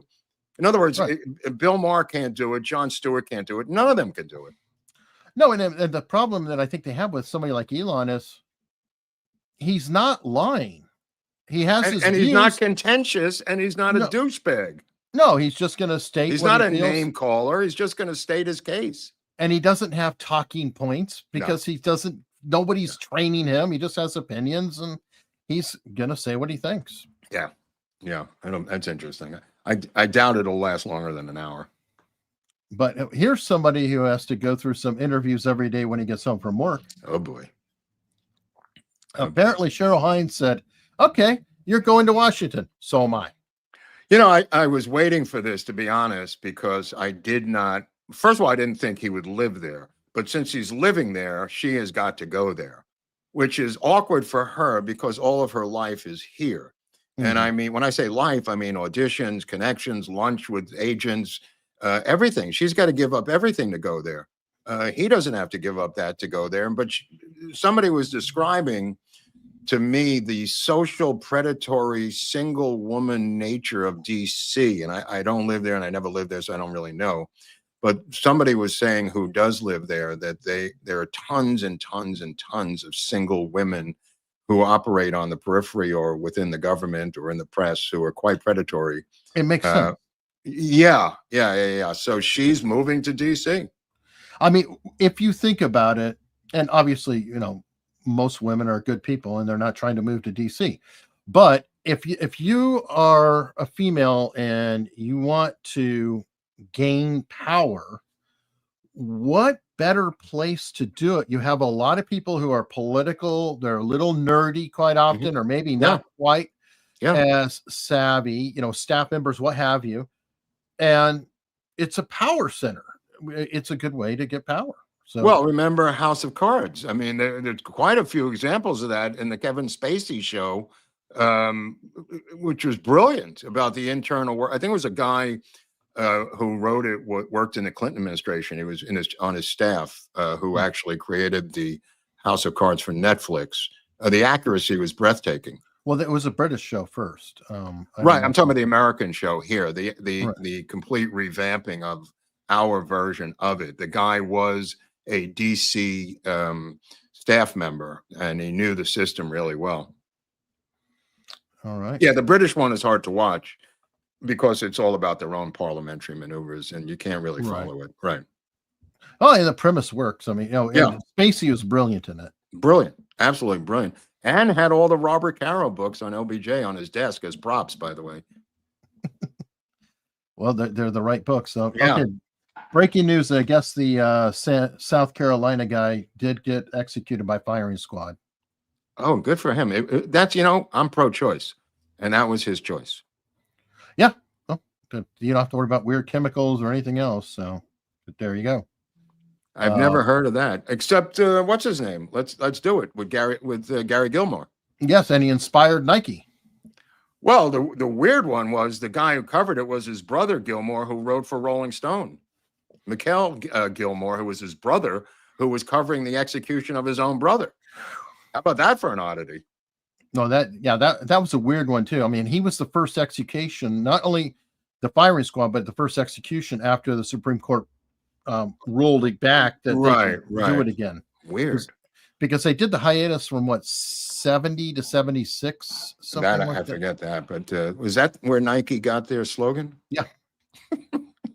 Yeah. Apparently, it's not exactly the same. He said, "Let's do it." Right. And they said, "Just do it." But that they have said, yes. Oh my God, that's so dark, bro. That's so dark. It is very dark. Very dark. Oh my God. Okay. Well, Tuesday night's speech didn't go well for everybody. Afterward, apparently, Mike Johnson's chief of staff was arrested for a DUI. So, well, he was so happy, he just went out and got shit faced and drove into a roadblock or something. Apparently, so. Hey, it happens. It happens. What are you gonna do? Well, I mean, drinking and drinking and House and Senate. I'm. But it's great that Nancy Pelosi isn't sitting in back of him ripping up his script. I mean, she was just sitting there with Parkinson's, as I keep pointing out. She was shaking like a leaf, Nancy, with early or late stage Parkinson's disease. So she will not leave until they drag her out of there. Oh yeah. I just like I guess Mitch is finally leaving, but but he'll leave on a stretcher. Yeah. Or a gurney or like Feinstein. Even though Feinstein was like kind of on the stretcher. She was being rolled around anyway. She didn't know how to vote. They had to tell her just vote aye. I mean, literally down to the final breath. Mm-hmm. That's how they play their game. Hey, she actually voted that day after death. Absolutely. Yeah. She voted in the afterlife. It's a new tradition. Yep. And it seems to happen on one side. But all right. Well, while we're on it here, this is the most interesting cabinet position that you could get. Linda McMahon is sworn in to tear it down. Great, Eric. Yeah. She's sworn in to end the job that she's got sworn in for. Yeah. Which I guess, I mentioned that to Leslie and she said, well, it's kind of like mergers and acquisitions. Yeah. I guess. Who was that guy? He was the airplane guy. He used to, he was buying up the airlines and Carl Icahn, I think. Yeah. He was a guy who he got locked up too, didn't he? Oh, that I don't know. But there were people in the 80s and 70s. In fact, that's what Wall Street's about, the movie. Yeah. It's about mergers and acquisitions of airlines. Yeah, I think it's Carl Icahn, and for some reason I have in my head that he got arrested at some point. I don't know what happened to Carl Icahn. But yeah. What did he do? Tax fraud or something? Or I could be wrong. I don't know. I might be mixing him up with another. I know another guy that was like buying a lot of companies and stuff that got busted, and it might not be him. Freddie Laker? I'm not familiar.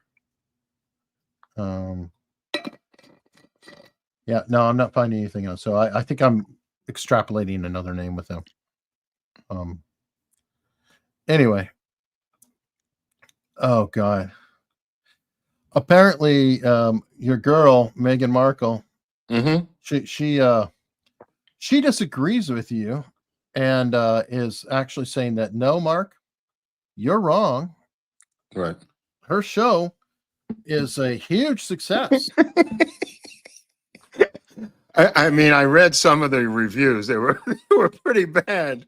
It reached the top 10 list within 24 hours. Well, you're going to click on it just to have a look at a train wreck. That doesn't mean the train wreck's not a train wreck, just because you looked out the window of your car and stopped traffic to look at the train wreck. But holy shit, is this a train wreck?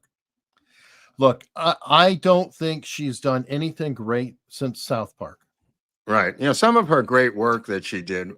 Don't forget, her father was a cinematographer. It was a gaffer. I don't know if it's a cinematographer. Yeah. Poor dude. Yeah, the poor guy. He really got railroaded. Oh, it still is. And he worked on Married with Children. Yeah. Oh, yeah. He was the main cinematographer there. Yeah. I think. Yeah. So, yeah. I don't know where she goes from here other than to Sussex, to be the Duchess of Sussex. That's her new last name, remember? That's her new last name. For people in Sussex, please reach out and tell us through comments what the effing capital of Sussex is. Where is Sussex? And if you can describe it in the comment section in a couple of sentences, what is she the Duchess of? That's what I'd like to know. Like, what is the region? How big is it? What's the main export of Sussex? Does it make pants? Is it, what is it? What's the deal with Sussex? That's my question. That's a good question. All right. Right. Well, I want to share this because this is a public service, and I've been getting a ton of these. It's going around. If you're getting a text that says you owe or you have a late payment on Easy Pass, yeah. Whatever. I don't have Easy Pass, but they have other things here where you pay to a website in California without an Easy Pass. And I've been getting a couple of those lately. Yeah. It's really, really important. A lot of people can get suckered by these. This is a phishing. Yeah. It's actually, it's called smishing. Phishing is PHISH. It's email. This is smishing, as in SMS phishing. And don't click the link in the text, because they can put something on your phone. They can get your information. The whole point of it is to get you to click that link, and God only knows what they may or may not be able to do to your phone. I don't know what delivery mechanism they have, what kind of hackers, because a bunch of them are doing it. Wow. Just if you're on an iPhone, swipe either right or left, and remember, and then just say delete and report as junk. Oh, good idea. And whatever you have on Android, do not open it, delete it, get it off, and just do not open it. And I wanted to put that out there. It's important that we know these things. So wow. Be careful. Unfortunately, it's the I'm not gonna say the net, it's just the world. Yeah. So I don't, do you know anything about this? There's a guy here. Apparently you have a wacko in Florida who had a phone call and was looking to assassinate Trump, shoot missiles at New York, and everything else. I guess he liked to call 911 looking for help. Well, they record all the 911 calls. So I assume these people are high as a kite. And I never really give these people much credence, But there was one on TikTok yesterday where she called for Trump to be assassinated. Greg Kelly covered it, or I think it was one of the shows on Newsmax covered her. She was embittered, and she said she's going to calling for the assassination of Trump. Anyway, they sent it to the Justice Department, and her name was on the screen for TikTok. And they said, "Thanks, honey. We'll be right over." From the Justice Department, they responded saying, "Thanks for the tip. We'll be paying you a visit tomorrow." And that was yesterday. So I want to hear what happened to this woman. Just a crazed libs of TikTok rant where she calls for the assassination of the president, making gestures and everything, just full out. They said, "We'll be right over," Yeah, and those who were saying, "Oh, she's just a dumb TikToker," it's a possible viable threat, because there are some really crazy people who watch these people. Of course. And when they're recruiting somebody to do violence, then they are perpetuating danger, and it needs to be taken very, very she seriously. also said at the end, she said, "There's nobody in charge. No one's going to come after me." She kept taunting them. She said, "I haven't paid my taxes in over 8 years. You think anybody contacted me?" And they said, "We will now." Brilliant. "I haven't paid taxes in 8 years." You know what it makes me think of is that Venezuelan. Right. It was bragging, yes. and the same. It's like, really? Wow. Right. Okay. This is Harry Carey by TikTok, I think. This is Usacide by TikTok. Like, it's a cry for help through TikTok saying, "I dare you to take me out. I hate my life. I hate living here. Come and get me, you sons of bitches." And she has nothing but a cat. It's not like she's armed and dangerous. She's just literally on TikTok saying, "I dare you to come and get me." And they said, "Okay, we'll come over and get you."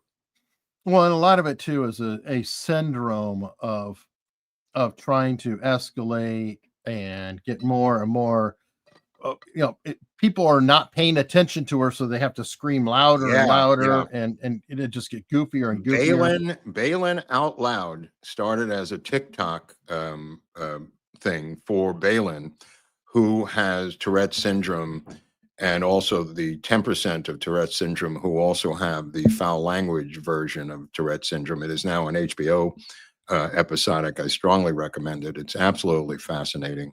If you're watching this weekend, looking for something to watch, I watched half of episode 2 of The Baldwins, and I couldn't go on much longer, so I had to bail out and switch over to Balin Out Loud. But I don't know where the Baldwin thing is going. I don't know, but I can tell you that Helena Hutchins' family is not enjoying the show at all. Is that true? Oh, yeah. And oh, my. They want Baldwin's ass in court testifying. About the show? No, the wrongful death suit. And Wow. I thought that went away. I thought they gave up on that because of them becoming a producer of the movie. No. There's multiple family. Oh, it wasn't just her family. Oh, not the sister who was deep state, the father who was deep state. That is very interesting, because I'll tell you something. He may have to sell that place in New York, because he has the house in East Hampton, which he's had for 40 years. The apartment in New York is worth a fortune. It's like 6-7 bedrooms in New York and down in the Village, in Chelsea or wherever it is. And he has limited income coming in now. I mean, he says, I can't get a movie. He's got 7 kids to put through college or whatever. I think he's just going to expire as a human and leave her with 7 kids and no income. I mean, I don't know how you take care of all these kids based on his current economic structure. Let me put it that way. Well, let's just say he's really lucky on this verdict, because he can get insured again. Yeah, because that was really bad, because he couldn't get insured. Right. He could be bonded for a film, is what Eric's referring to. Oh, bonded. Sorry. Yeah, he could get bonded for a film. But what he's saying is nobody's offering him any films. And he says in the series, I have to take anything that's offered, no matter what it is. Well, he managed to get offered the 50th anniversary of SNL and make an ass. Right, but that's scale. That's SAG after scale. That's a couple $100. But I'm talking about film work, where he's got to accept anything. So anybody who's got an indie film out there, this is an alert to you. You could get Alec Baldwin in your indie film for SAG minimum. Just if I was making a film, I'd have Alec Baldwin on that call sheet in a heartbeat to make him play, because he is a great actor. And if I had a tiny low budget indie, wow, what a great coup that would be. Bargain. What's that? It's a bargain. It's a bargain, is without a doubt a bargain. But I mean, it's an artistic coup. He's desperate, he said. Well, yeah, and his legal fees were not cheap. Right. That's why he sold the house in Maine, by the way, I think. Yeah, I mean, well, he's paying, just so people understand, his lawyer is also Elon Musk's lawyer. Oh, yeah. And other, I mean, A-lister, and the guy. Oh, who knows who knows who they had to pay off without his knowledge to make this thing go away. Right. Because that judge all of a sudden wakes up and throws the case out of court. That just reeked. That just freaking reeked of high heaven. There was, let's just say, somebody was sitting on a box of ammo for a long time that just happened to get, anyway, there was something that went on. I think it may eventually come out in one of the lawsuits. Okay. Well, look at that. We're not done yet with Alec Baldwin. This is great. We're never done with Alec Baldwin. But you know who is finally officially done? Who? 538. Oh, yeah. 538. Well, he left a while ago. Yep, they got rid of him. They got rid of him a year ago. He split, the founder of 538. But yeah, ABC shutting down it's not polling is a bad word to use. These are phony polling sites. They should have their own name, and maybe Rich could come up with it of what they really are, because calling them polling sites is an insult to Rich Barris and real polling work, the science of polling. These are propaganda sites. Yeah, 100%. Let me see. We've got some more super chats here. Pat M. Garrett, for all us guys who live in a dividend household? Divine household, it says. Or divine household. Okay, my Yeah. wife's being a Cal extreme liberal. California, extreme lib. Sorry, I'm having trouble reading. Okay. When can we see some true courthouse penalties for HB and family? We all need it for self-preservation. Right. So he's saying, when are we going to see some penalties against Hunter Biden and his family? His pardon. Yeah, no, that's what I was referring to early on. That's kind of what I was saying. There's got to be some grand juries. Now, the rumor was that there was a grand jury put together by the deputy AG, a former Trump lawyer, and that the Justice Department put a kibosh on it. It was designed to go after Chuck Schumer for inciting violence against the Supreme Court. Now, I don't know if that's true. That was in the media. It was on Twitter, on X, a couple of days ago that the DOJ put the kibosh on that grand jury. But look, we're almost a month in, no grand juries, no indictments, no arrests. Yeah, great. Let me see if there's any. Oh, there is a Rumble rant here.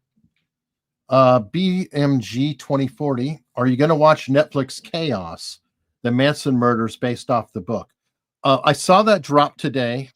I was talking to somebody who was working in the background. I've interviewed Tom Neal before. It appears that Tom O'Neill got into a spat with the guy who did Wormwood as well. Oh, Wormwood's great. Yeah. Anyway, Errol Morris. Errol Morris, I guess, did Chaos. But, that's great. Put me on the list for that then. All right. Well, I guess O'Neill and him don't get along, and O'Neill's not supporting it.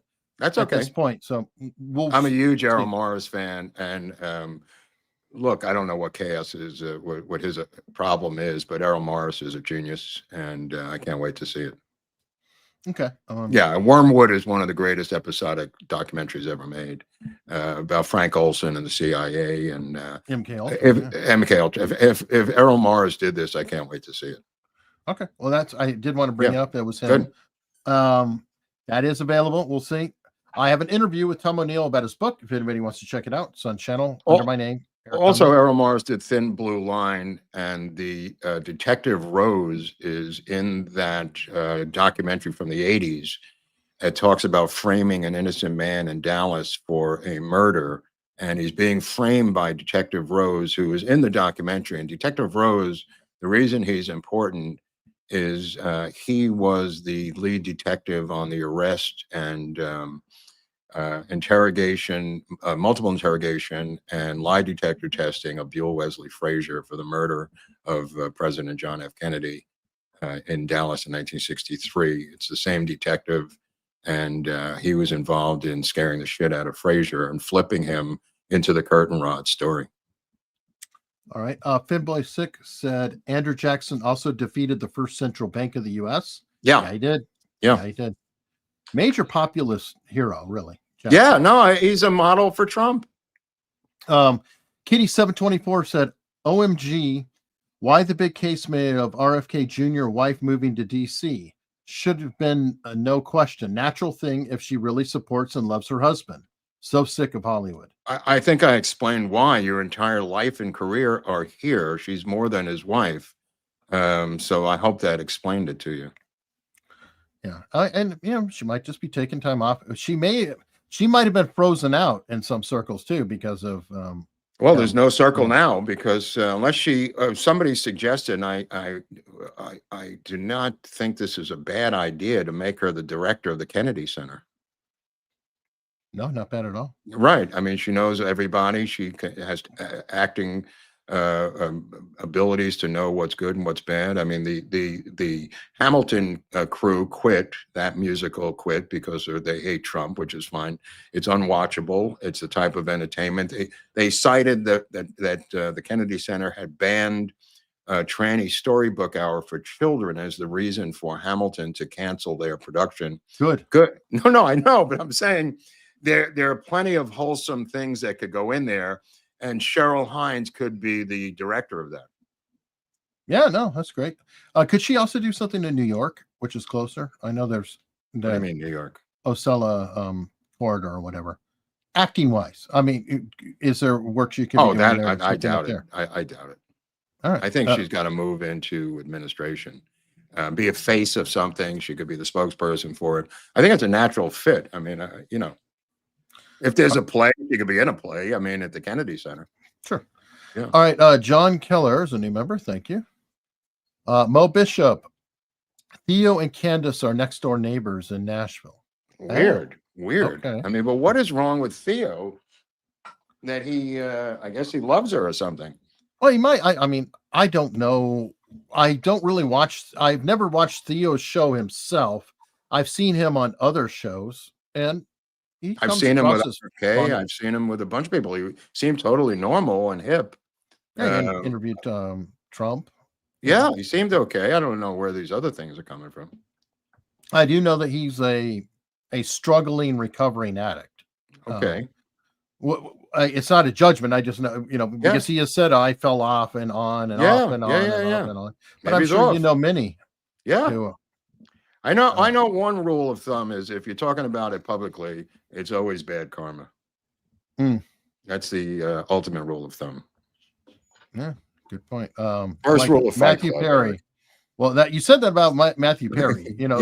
When he had this book came out and everything, it's like, yeah. Oh, I did, didn't I? Yeah. Oh no, you flat out said this is a bad sign. And this book, it's probably, and you might have even said he'll be dead in a year. I don't know. I think I probably did because I had a bad feeling about Matthew Perry. But you've also had a bad feeling about Britney Spears. I don't know if she's that's a ticking clock, bro. That's a ticking clock. So, all right. JS said they're talking about starting school later in the day, so daylight savings adjustment can coincide with new schooling hours. Well, I mean, look what you have to move to do that. You have to move mountains because you're talking about bus drivers, teachers, administrators, custodians. I mean, that hour alters the fabric of an entire society, Eric. Yeah. I mean, it's not just starting school an hour later. I mean, you're talking about parents. Everybody's got to adjust. It's a big deal. No, I know it's a big deal. That's why I kind of was just saying standard makes, I think, ultimately more sense. I get it. People want it to be daylight till later all the time. But, I guess it's a war between the people who get up early or not, or whatever. It's cultural war. Not a war, but it's a cultural friction because of the farmers versus the children. Let me see. Dustin said, I watched Rogan and Bill Murray episode. Very good. Thanks for the recommendation. I didn't recommend that. I recommended Rogan and Elon Musk, but okay. Yeah. I haven't seen either of them, actually. I only saw parts of the Bill Murray, the clips online. Haven't had time to do the Elon Musk one yet. So I will definitely check that out. But for now, we are going to head over to locals. Right on. We need to be there. Before I go, what about the meetup?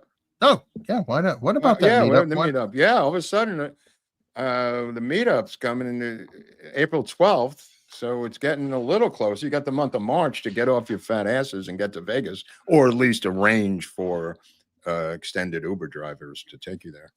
This is a realistic photo of Robert Barnes, who I believe is in court today up in Seattle, Washington, battling the forces of evil. So you can be there to feed him when Eric gives him his trophy as the first friend of America's Untold Stories, who happens to be an American, in Las Vegas, Nevada on April 12th. And you can hold your thing up to the screen there, your phone right now, and what's on there, the information. QR code. Well, that'll take you right to a link with a ticket and all that. I got you. Yeah, this is going to be great. Viva's coming, Eric's coming, I'm coming, Eric's wife is coming. Mrs. Viva's not coming, but he's bringing Nathan, his Ethan, right? Yeah. Ethan, the mini Viva. So we'll have him to raise as our own child of the podcast, and it'll be great. You know what blew my mind with Ethan is when I saw he got a normal little boy haircut, because he had like the kind of crazy curly hair. Yeah. And then it was like, I was like, who's that kid? I know. Damn. So he's growing up pretty quickly. Yeah. unlike well, his you dad. can all watch him grow up when you show up to the meetup on America's Untold Stories and the Robert Bonds birthday bash. We've got a cake. Don't say anything to Barnes if you see him, and some other surprises for the event. Don't tell Barnes, please. Well, you know, one of the things that the event will be is America's Untold Stories Supreme. That's going to be at the event too. That's going to be there. It is going to be there. Now, I wanted to let everybody know, you might want to buy some of this coffee now. What? We've got tariff scares and problems going left and right. Oh, wow. And it has severely affected coffee prices.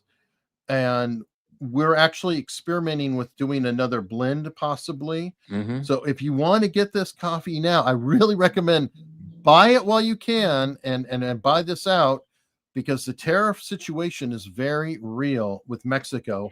Half of this coffee is from Chiapas beans that are coming out of Mexico. And I just recommend it. Plus, if you buy 4 bags, it's free shipping anyway. Right on. And you can, scan the screen just right here. It's America's Untold Stories /coffee. I'm really terrified about the situation. So I'm hoping that we can, get that right. Fortunately, I just bought my own 4 bags, but I might have to be buying more right now because I support, obviously I support the president. I support what he's trying to do, but I also have to be very realistic that it can affect us directly and personally. And I do hope you consider, supporting the business and getting coffee. He's selling at a slight loss already, or barely any profit. Trying to keep the price down and hoping to weather this. So I hope you guys consider doing that. It is really good coffee. And we are now going to head over to locals. Okay, let's go over there, Eric. See you there.